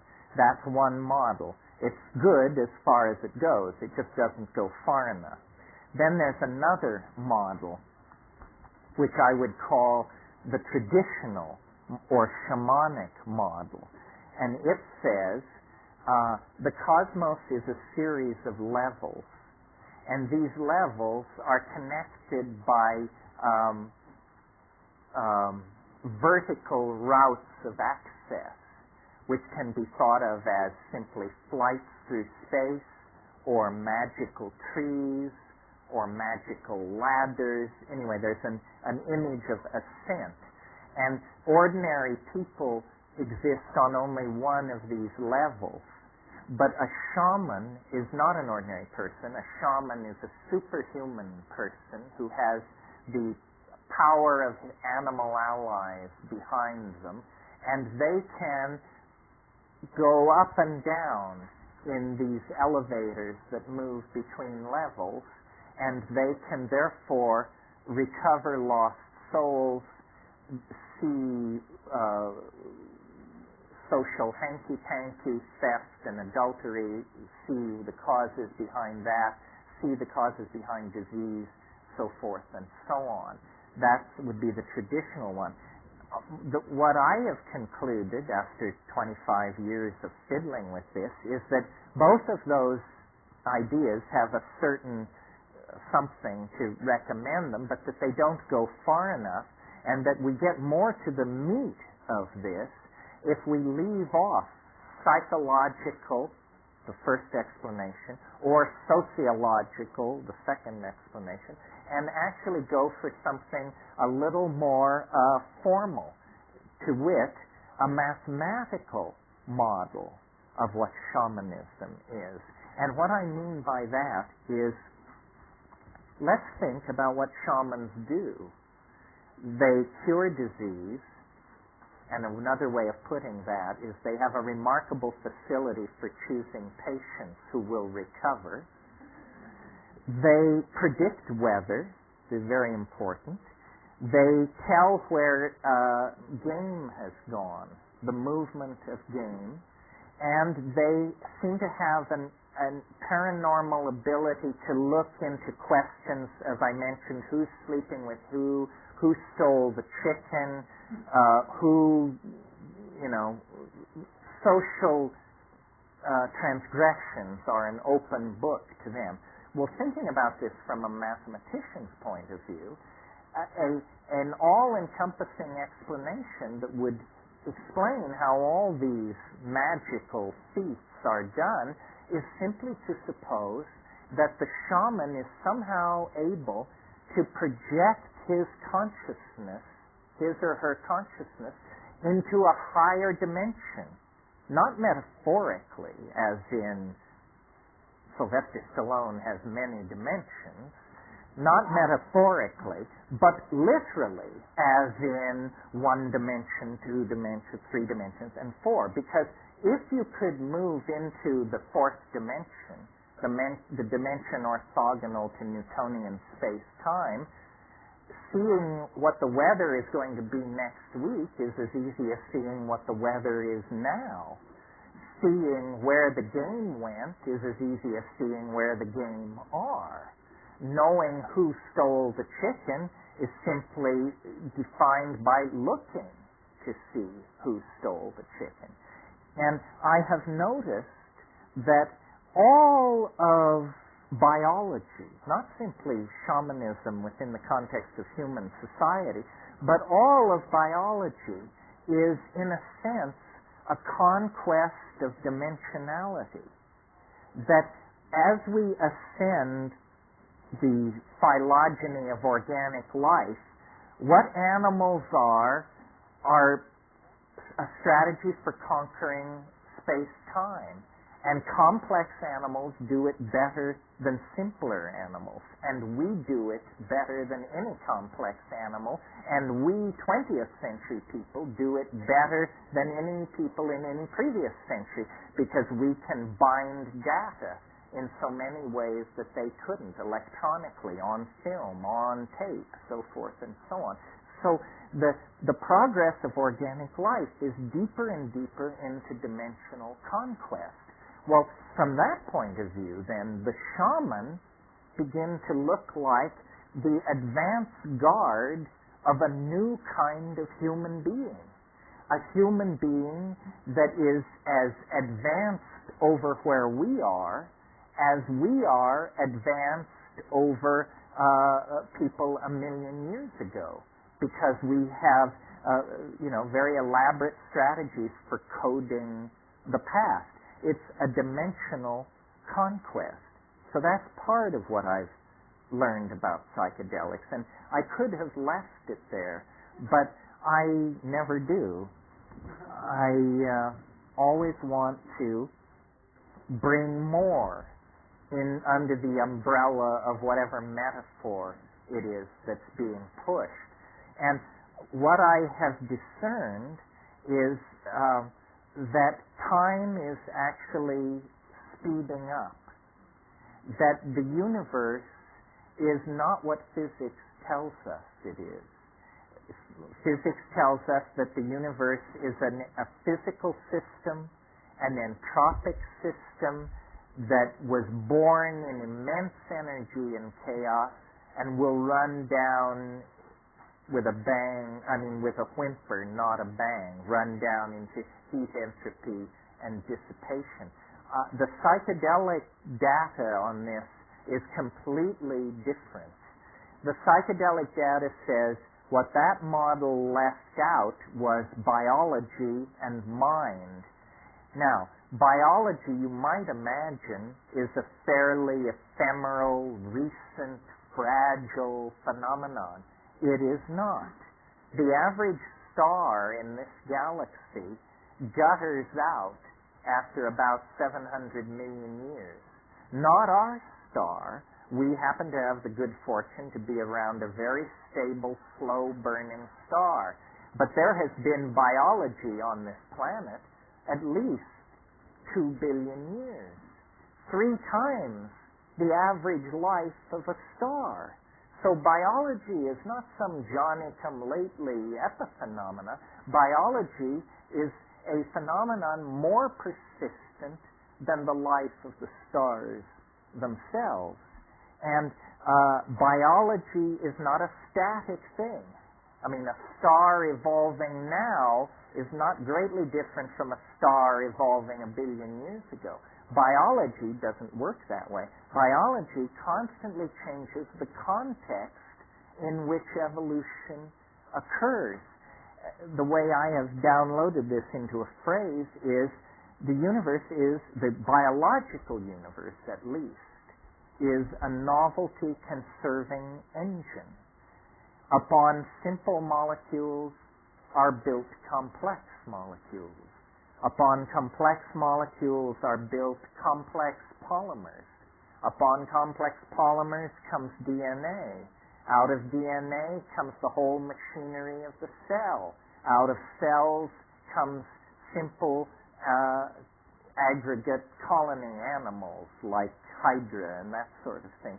Out of that, true animals. Out of that, ever more complex animals, organs of locomotion, organs of sight, organs of smell, complex mental machinery for the coordinating of data in time and space. This is the whole story of the advancement of life. And in our species, it reaches its culmination and it crosses over into a new domain where change no longer occurs in the atomic and biological machinery of existence. It begins to take place in this world which we call mental. It's called epigenetic change, change which cannot be traced back to mutation of the arrangements of molecules inside long-chain polymers, but change taking place in syntactical structures that are linguistically based. And people have probably been using language with considerable facility for probably 50,000 years, possibly more. In our own time, we have created ever more elaborate languages, ever more elaborate technologies for transforming, storing, and retrieving language, so that we are actually on the brink, of being able to give every single one of you the complete cultural inventory, the complete database of human beings' experience on this planet. That's what these data highways and networks are all about. The nervous system is being hardwired. But what I wanted to draw your attention to about this is it is not only an advance deeper and deeper into novelty, but it's an advance in which each successive stage occurs more quickly than the stage which preceded it. So, once you get the Big Bang, then nothing much happens for a long, long time. There's plasma streaming through the universe. The universe is slowly cooling, but that's the most dramatic, complex process in the universe, this cooling. Then, after a certain point, more complex processes come in. Complexification begins to build, and as it builds, it begins to happen faster and faster and faster. And the great puzzle in the biological record is the suddenness of our own emergence, human emergence out of the primate line. It happened with enormous suddenness. Lumholtz calls it the most explosive reorganization of a major organ of a higher animal in the entire fossil record. And that's, a great embarrassment to the theory of evolution, because this is the organ which generated the theory of evolution. We're not talking an appendix or an eyebrow here. We're talking the very organ which generated it. I think that we have taken far too much responsibility for what is happening, and that what we took to be a staircase we were climbing is actually an up escalator. And if you will stop climbing, you will notice that it does not impede your upward progress, because the ground you're standing on is moving you toward the goal. And I think that this idea, which may be the proof that I'm bonkers, requires a fairly radical reorganization of consciousness. Because what I'm saying is the universe was not born in a fiery explosion from which it has been being blasted outward ever since. The universe is not being pushed like that from behind. The universe is being pulled from the future toward a goal that is as inevitable as a marble reaching the bottom of a bowl when you release it up near the rim. You know, if you do that, the marble will roll down the side of the bowl, down, down, down, and eventually it will come to rest in the lowest energy state, which is the bottom of the bowl. That's precisely my model of human history. And now, bear in mind what the competition is peddling. The competition is peddling the idea that the universe sprang from nothing in a single moment for no reason.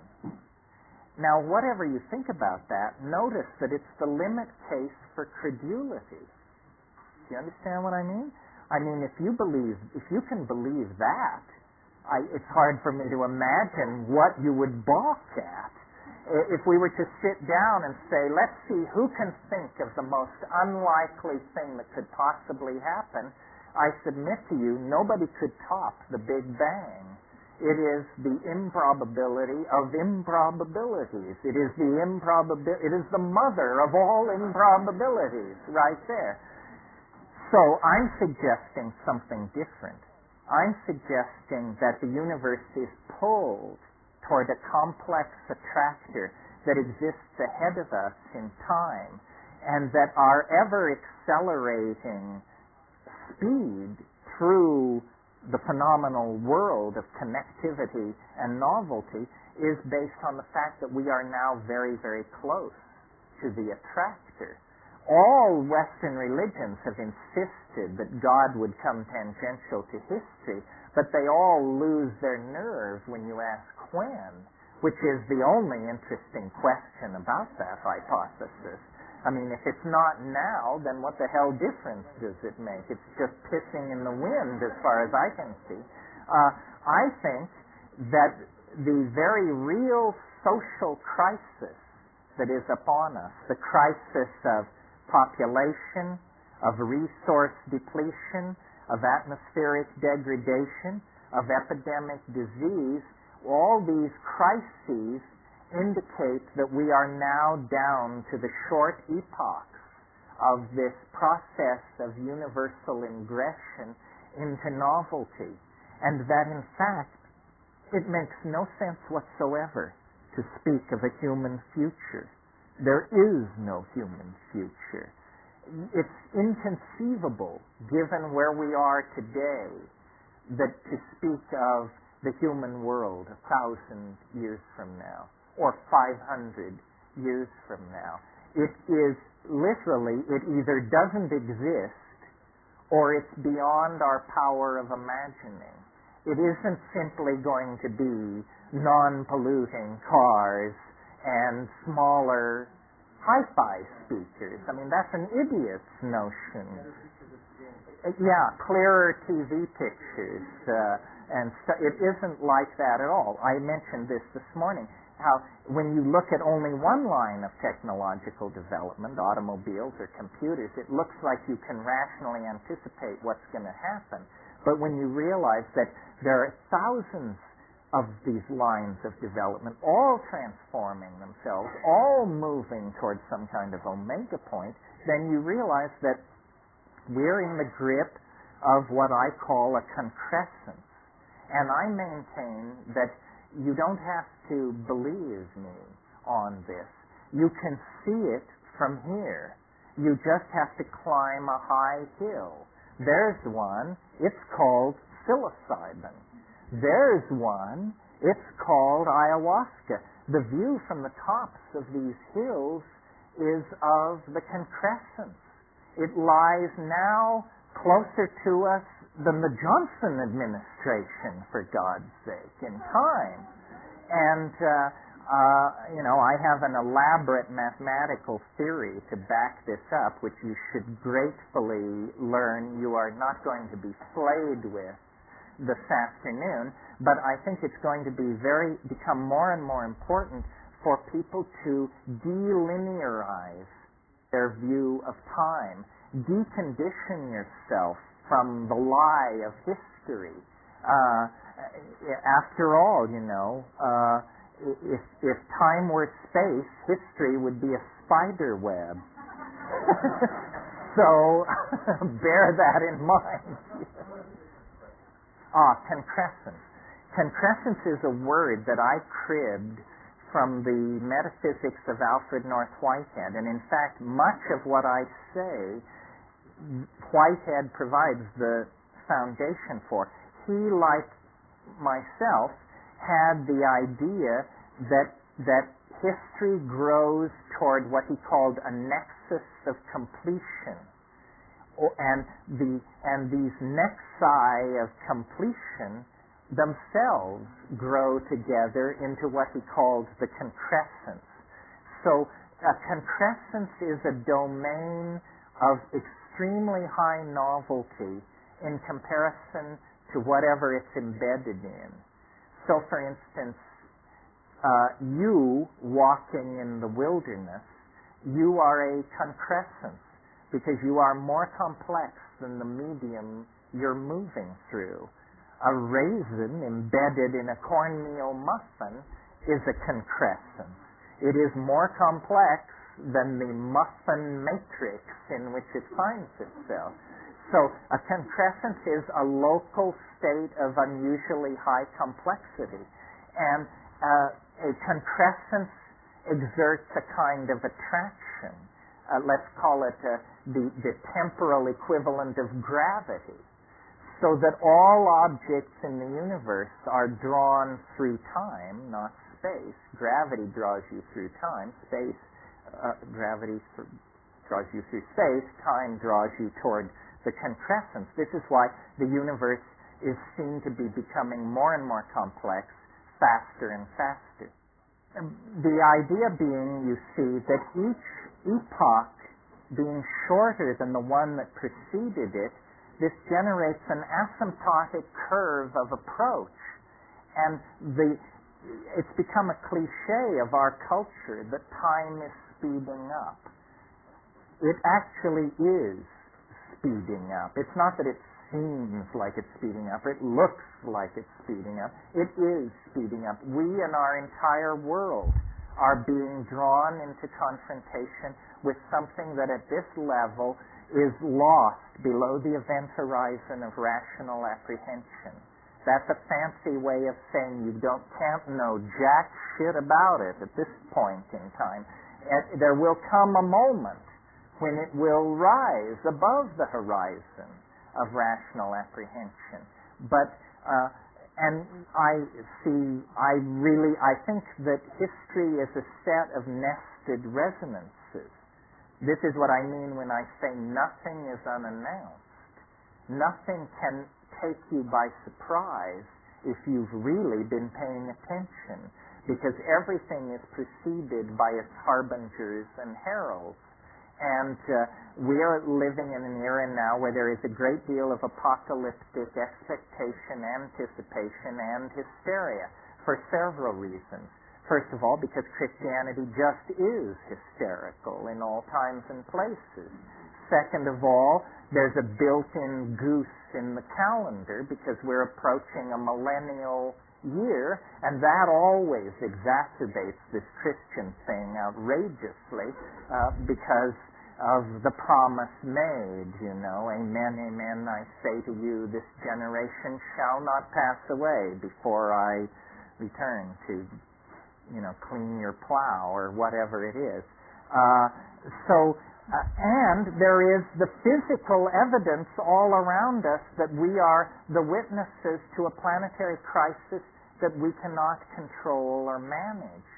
I mean, it's very hard to believe that we could manage ourselves back into a steady state. I mean, the Jews are talking to the Arabs and they're trying to get things straightened out in South Africa, but what about the global population curve? What about the degrading atmosphere? I mean, you don't necessarily, you're just as dead even if you're not killed by a racist or a fascist. So we can get certain problems under control, but it seems certain problems are beyond our control. Also, there's another level to all this, which is when you take cores from the Greenland ice or make side-ranging radar maps of the Canadian Shield, you discover that we are not the only force for disruption and chaos wandering around the universe looking for trouble. The universe is an incredibly chaotic and unstable place. Planetesimal impacts on the Earth have reset the biological clock at least 3 times in the last billion years. What we have been living through for the past 50,000 years is an unusual era of metastability, and it has allowed us to create a global civilization. But we can't assume that we have 50,000 years of stability ahead of us, or even 100,000 years of stability ahead of us. And finally, this curious resistance to the idea of the end of the world always amuses me, because maybe the world will end and maybe it won't end. But have you ever noticed that the end of your world is an absolute certainty? You're going to go into the yawning grave, and rather soon, I should suspect, and possibly sooner than you're prepared for. So quibbling over the end of other people's world seems like a philosophical argument compared to the certainty of your own finality. Yeah. And I've been thinking about, the question is, out of Stephen Hawking's book about parallel worlds and black holes and stuff, how can these physical oddities or anomalies be related to what I'm talking about? Well, first of all, we don't know what a black hole is. A black hole has at the center of it a singularity. The definition of singularity is you don't know what it is. This is a fishy way of making theories, by the way. Stephen Hawking is a prime example. At one point in his career, he was very keen for what were called mini black holes. And these were black holes that were under a centimeter in size, and a certain reading of his theory required 10 high 16 of these things in the universe. Well, when you realize that there's a singularity at the center of each one of them, you say, well, hell, what kind of physics are you doing if you have a physical theory that has 10 high 16 exceptions to whatever rules it lays down? This isn't a theory, this is a sieve that you're waving around in the air. However, the black hole does bear on this, because imagine an observer standing outside the event horizon of a black hole, watching an object approach the black hole. What you see, and this is similar to the argument or the example I gave a few minutes ago of the marble on the edge of the bowl, what you see is this, let's make it a spacecraft. This spacecraft that approaches the event horizon of the black hole, and then it's caught in the gravitational tidal forces of the black hole, and it begins to go faster and faster, around and around, faster and faster, and at a certain point it disappears into the singularity. This is from the point of view of an observer outside the system. Now we flash to the stalwart captain and crew on the bridge of this starship. What happens from their point of view, what happens is as they sink below the event horizon of the black hole and start the descent toward the singularity, time and space are dilated so dramatically that the singularity recedes to an infinite distance and you fall forever toward it. Well, what I would like to suggest, based on here's what I'd like to suggest.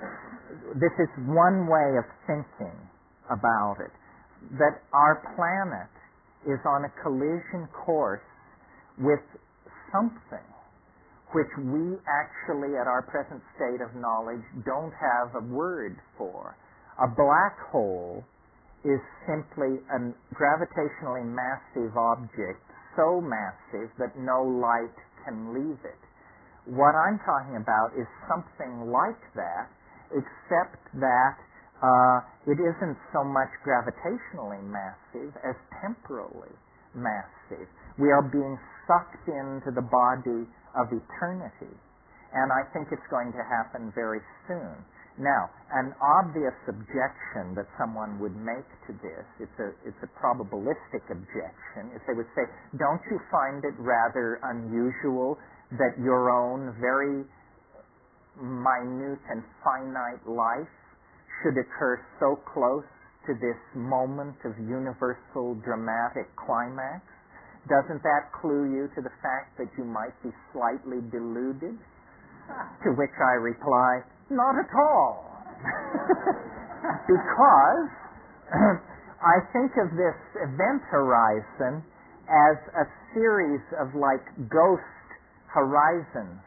And once you enter into history, what history is the outer shell of the gravitational field of the attractor of the concrescence. In other words, history is the disturbance in nature which precedes the concrescence. It precedes it by only 50,000 years, a microsecond. So a geological microsecond before all life is melted down in the presence of the singularity, there is a curious interface zone that is not the singularity and not the absence of the singularity. It's the singularity in the act of becoming. And it only lasts, as I say, a geological microsecond, 50,000 years. But if you happen to be born inside that microsecond, then you have a very curious perspective on the phenomenon indeed, because you observe it from within inside the shell of the historical vehicle. Yeah. Here's the point I want to make. If you have a universe like that, 72 billion years in duration, it will undergo half of its evolution in the last 30 seconds of its existence. Can you imagine? Now, this is what the scientists do, except they spin it around.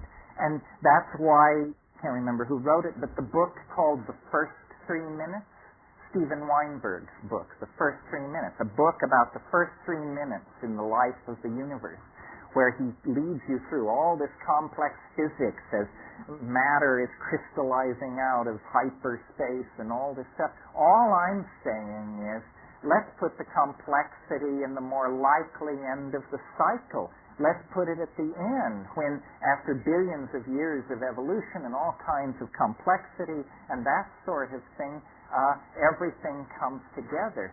So this kind of a cycle, if we were actually living in a universe like this, could completely unfold itself according to its natural laws and yet provide a miracle, the miracle of the concrescence. That's why I'm so keen on boundary dissolution. The more boundaries that have dissolved, the closer to concrescence we are. And when you finally reach it, there are no boundaries. You are eternity. You are all space and time.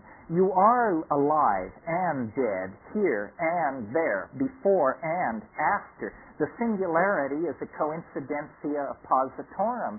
It can simultaneously coexist in states which are contradictory. It is, Thomas Aquinas' vision of God.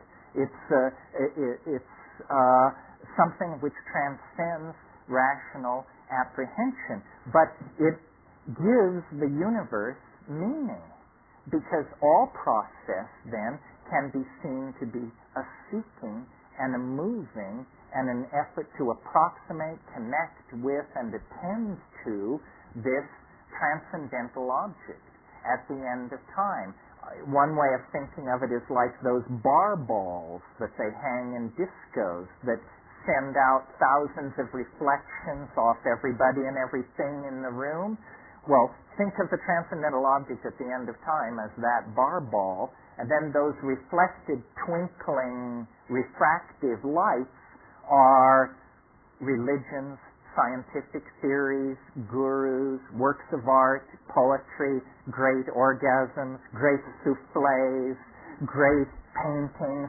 In other words, anything which has, we even use this phrase, anything which has a spark of divinity in it is in fact referent to the original source of the sparks of all divinity, which is the compressed experience of life and mind after billions of years of unfolding itself within the confines of three-dimensional space.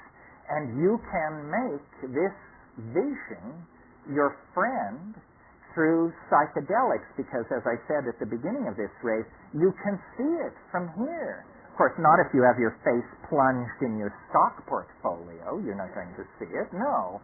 But if you will go up on the mountain and take 5 dry grams in silent darkness and pray through the night, you will absolutely guaranteed come into a sense of this thing. And it's real. And history is simply a perturbation on the surface of the waters of time as we approach the lip of this cascade into concrescence, novelty, and completion. And the psychedelics raise you out of the historical matrix and give you a sense of participation in this transcendental reality. It's the essence of religion. It's the essence of psychic balance. It's the source of shamanic power and mental health. Thousands of these molecules are arriving at the synaptic site of activity, elbowing aside the local population of endogenous neurotransmitters, getting them out of the way, plugging themselves into the receptor site and beginning to lift the electron spin resonance levels and push them in new directions. And you can almost hear it doing this. And then beyond the hypnagogia, there is the actual trip. And it usually is encountered, you have to go through what Mircea Eliade called the rupture of the mundane plane. This means that the world has to, it like falls apart or explodes or settles down on you. There's a sense of a rupture of plane, and then the visually coherent, emotionally laden, information laden, high content hallucinations occur. And many people have taken psychedelic drugs and never gotten past the hypnagogia. They don't know that there's something out there besides dancing mice and spinning geometric wheels and stuff like that. But beyond that, you cross over. And that's the typical model of a trip. Now, what happens with all of these things to greater and lesser degrees, LSD, psilocybin, mescaline, ayahuasca, is, and I've never actually ever heard an explanation for this. For some reason, the experience comes in waves. There's the first wave, that makes sense. That's the drug taking hold. But why then, after 20 minutes of unbelievably outlandish hallucination, will it like all stop? You know, and it's like a moment ago you were screaming for mercy. Now you look around and you say, I'm down. Am I down? I seem to be down. You know, and sometimes you seem to come all the way down, like on LSD. It's like it totally turns off sometimes. And then about 5 minutes later, it comes again, and you get another wave. And if you've taken a really dedicated hit of ayahuasca, for example, you will get like as many as 5 or 6 of these waves throughout the evening. And the first one is usually the strongest.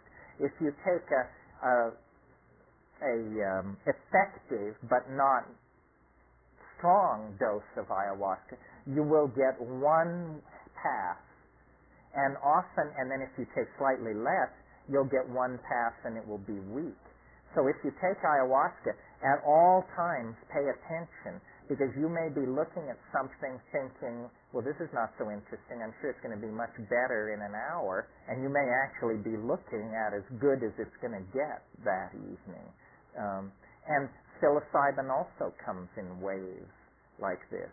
LSD very dramatically. DMT not, because DMT is one enormous brief wave. I mean, DMT sort of brings all the issues together. And the way I think of these psychedelics experientially is as a series of concentric circles. Maybe like the outer circle is mescaline, and the next circle in is LSD, and the next circle in is psilocybin, and the next circle in is DMT. It's almost as though the psychedelic experience is whatever drug or whatever substance you take, it leads you deeper and deeper in the same direction. And of course, with DMT, you not only hear the aliens, you see the aliens, you not only see the aliens, you become an alien. It seems to be the most radical of all of these things in terms of the experience. It's also the most natural of all of these things. It also is the safest. It stands the ordinary standards of courage and risk on their head, because here it is, it's the most terrifying, the most spectacular, and the safest. None of us, including myself, have fully come to grips with this paradox. We would rather do less safe, less scary drugs, I think. DMT is pretty impressive in most situations.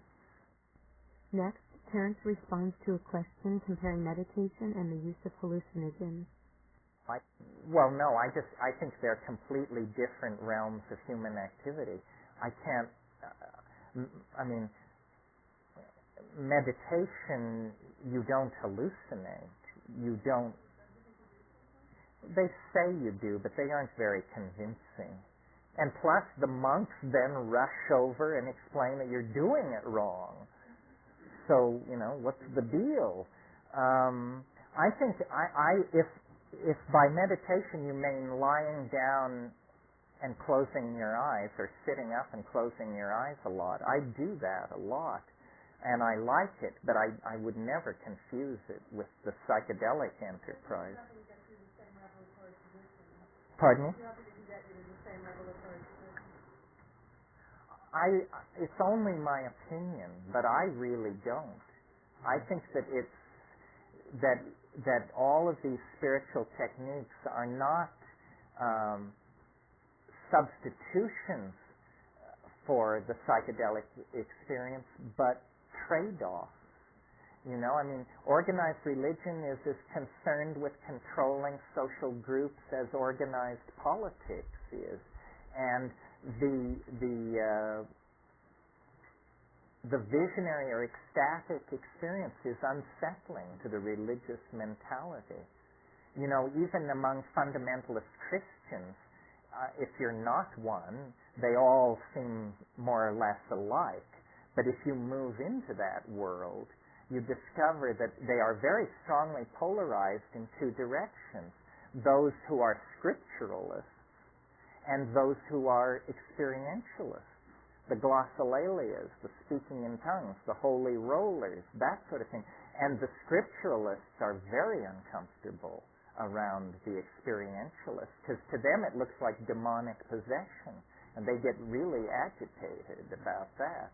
Yeah, well, I think that all of these techniques, like mantra, yantra, tantra, whatever, they work incredibly well in the presence of psychedelics, leading me to suppose that what these are tools that were developed in the Paleolithic world of psychedelic magic and all we have now are these tools, but we don't have the original engine that drove them. Yes, I am very bored by spiritual practice unless I've taken a psychedelic, and then, mantric chanting is beyond the power of mind to encompass or describe. Sex isn't bad either. And, it seems to be a general functional enhancer, is what it is. Acoustical driving is also a tried and true tradition. But see, it's not about the exclusivity of method, but the combination of method. I mean, what you want to do is beat your drum while sitting in Yab Yum, while stoned on X, while at the holy mountain, while the astrological configuration is correct, and then, line it all up and then push it through. That's the way to do it, I think. Terence, on creativity and hallucinogens. Well, it goes back to this function of boundary dissolution. Creativity, if you analyze what do we mean when we say that, it basically means being able to transcend the ordinary. You see it in a way nobody else ever saw it, whatever it is, and so that's creativity. Psychedelics, by dissolving the boundaries of cultural expectation, let you see things in new ways. I was in a situation recently where it was evening, and silhouetted against the sky were flame cypress trees, but they were all black. And I was looking at them. I've seen flame cypress trees against twilight skies many times. You all have as well. And suddenly it was like there was this shift, and I didn't see it as a flame cypress tree anymore. I saw it as black dust pouring out of a certain point of the sky and cascading like a waterfall. And I was looking at 3 waterfalls of microfine black powder pouring out of points about 60 feet above the ground. Well, I didn't even mention it to the person I was with, but I just noticed this psychedelic perception. The other night, this was really interesting to me. The other night, just as I was falling asleep, a phrase came into my mind that I liked, but I didn't understand it. In fact, I didn't think it meant anything. I just thought it was an interesting phrase.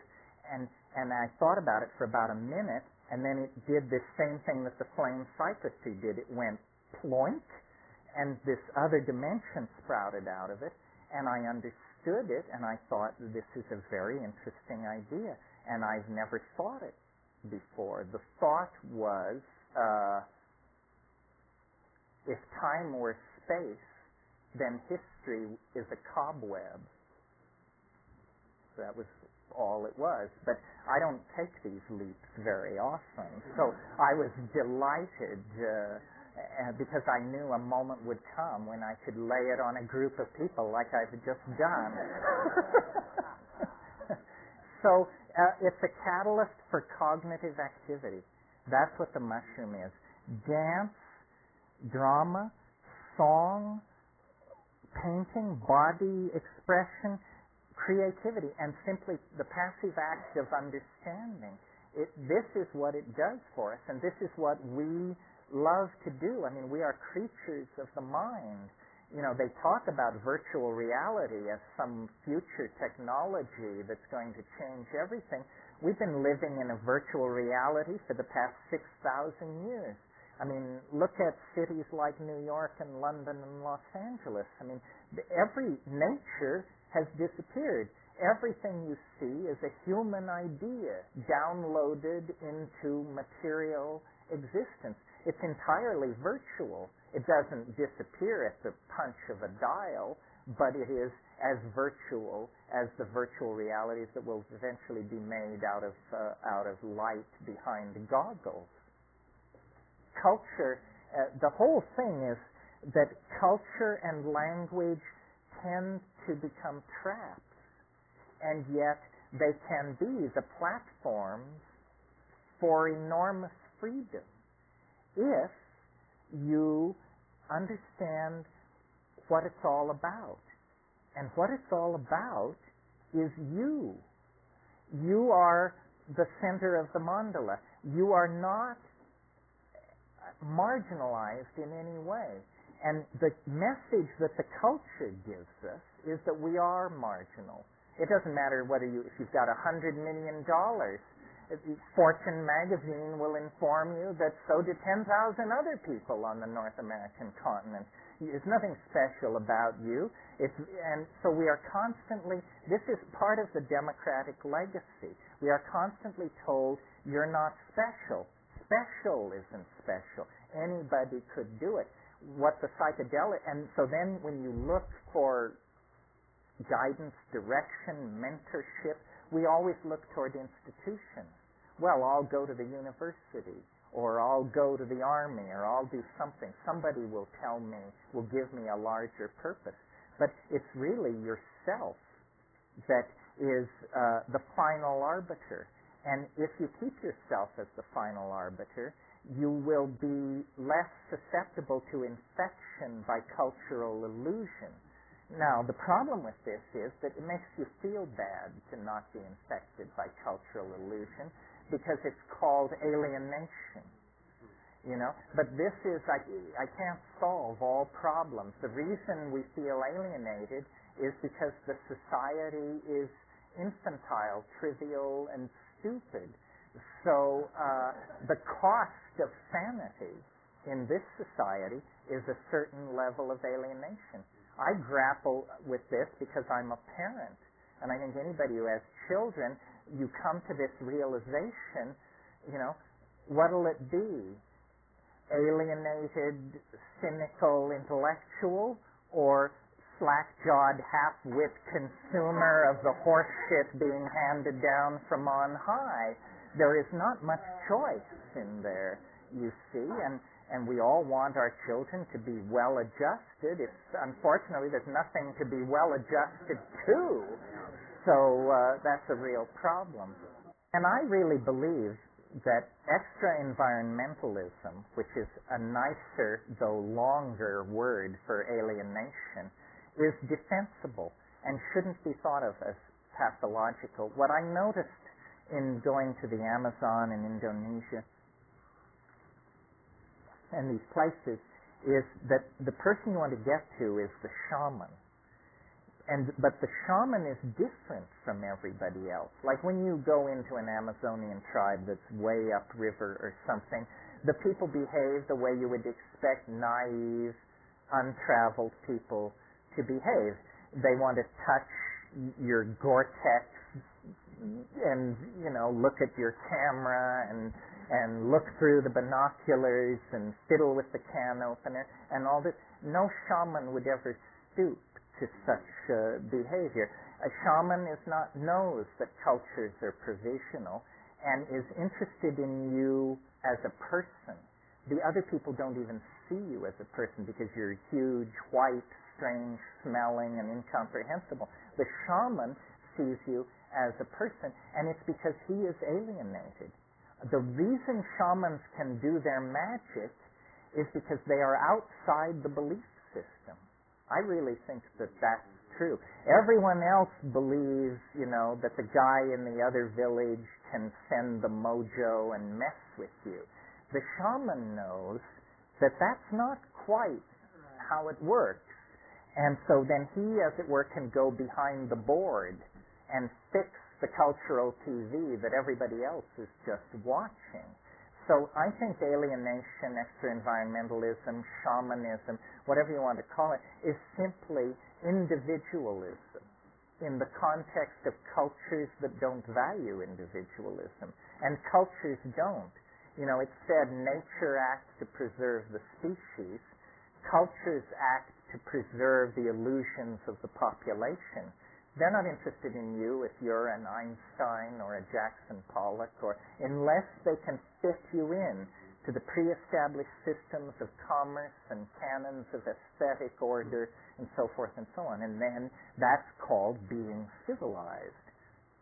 The question is, what's with licking frogs?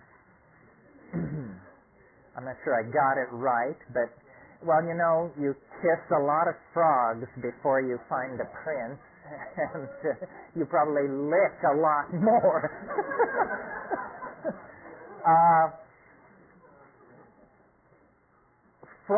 Toads, not frogs. Let's give the devil his due here. Toads of certain species produce a relative of DMT in large glands in their necks. Why this is not clear, considering that this exudate or this material will kill a dog if a dog picks up a toad like that in his mouth within minutes. It's pretty spectacular. It's reasonable to suppose that then this is just a defense that has been evolved. Some of you may have seen the dinosaur in Jurassic Park that spits poison in your face. We're talking something like that. The toad creates this this 5-methoxy DMT in this gland, and when the glands are squeezed, it comes out on the surface of the toad's skin. It's a near relative of DMT. Speaking from my personal battery of many prejudices, I would say I don't care for it.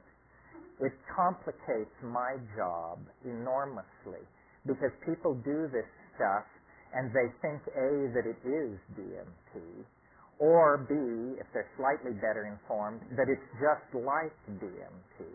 It is in fact chemically called 5-methoxy DMT. However, it is nothing like DMT. It's as much like DMT as radio is like television.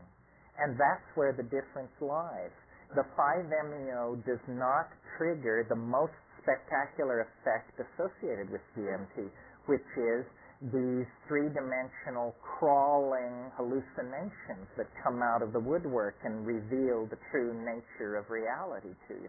When you take 5-MeO DMT, you have all of the physical presentation of DMT. There's a sense of a kind of light anesthesia through the limbs. There's a sense of falling forward into a void. There's a sense of losing body boundary. Now, at that point in DMT, those symptoms would give way to the trip. At that point in 5-MeO DMT, those symptoms give way to the beginning of the come down. And if people who have never taken DMT sometimes rave about 5-MeO and say, you know, this was the most astonishing thing that's ever happened to me. People who are familiar with DMT can yawn their way all the way through it because you're braced for the DMT thing. I mean, you think, oh my God, it feels just like it. Here it comes. It's going to be upon me. 5, 4, 3, 2, 1, plus 1, plus 2, plus 3, plus 4, plus 5. It's not coming in. It doesn't come in. And so, and then 5-MeO is fatal in sheep as well as dogs, spectacularly fatal in sheep. And so I guess if you're a sheep, it's counterindicated. Doesn't seem to be harmful in human beings, but with so little data available, I think maybe we should, there are old psychedelicists and bold psychedelicists, but there are no old, bold psychedelicists. Have I had any contact with the government? Not exact. Well, up until a week ago, the answer to this question was yes. No. When I got home from Esalen the last time, there was a really funny letter, which I haven't quite figured out how to respond to. Dear Mr. McKenna, I'm an officer of the California State Police.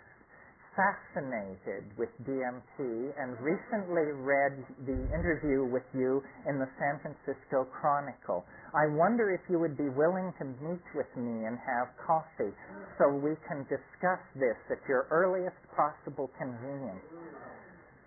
So, what I did was fairly chicken shit, actually. I found a copy of Food of the Gods and I sent it off and I said, this is my latest book, or this is a book of mine. It deals in part with DMT. Give it a quick read, and if you're still interested in a get-together, call me. So I think, I don't know exactly how to interpret this. I've always felt that the reason the government left me alone was because I'm an intellectual. And in the United States, that is the most pathetic, ineffective, and form of non-entity known to exist. I think that the greatest period of American creativity in literature and in other areas too, arguably, was in the 20th century, was the 20s. And that's because an expatriate community conducted a critique of American society from a foreign vantage point, in that case, Paris. And I think that in spite of the Clinton hiatus, that the politics of light have not yet come to settle on the land of Jefferson, and that we should be prepared on a moment's notice, basically, to decamp to Prague and conduct all this from there. Also, Prague was the capital of European civilization before the 30 Years' War, before the rise of modern science. It's an Italianate city, untouched by either world war.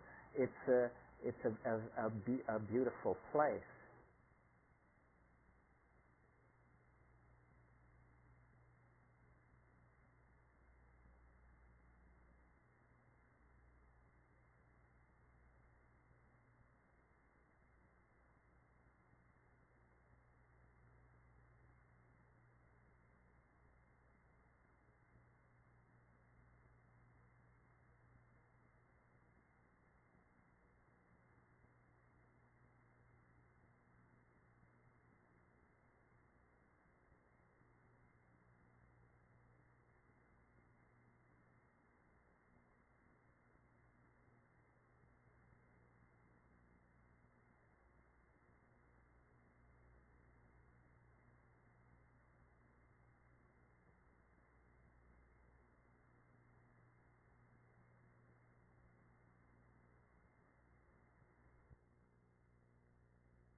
Well, the world and its double is how we styled this. This is simply a high visibility, flashy way of reminding people whose eyes fall upon that text that the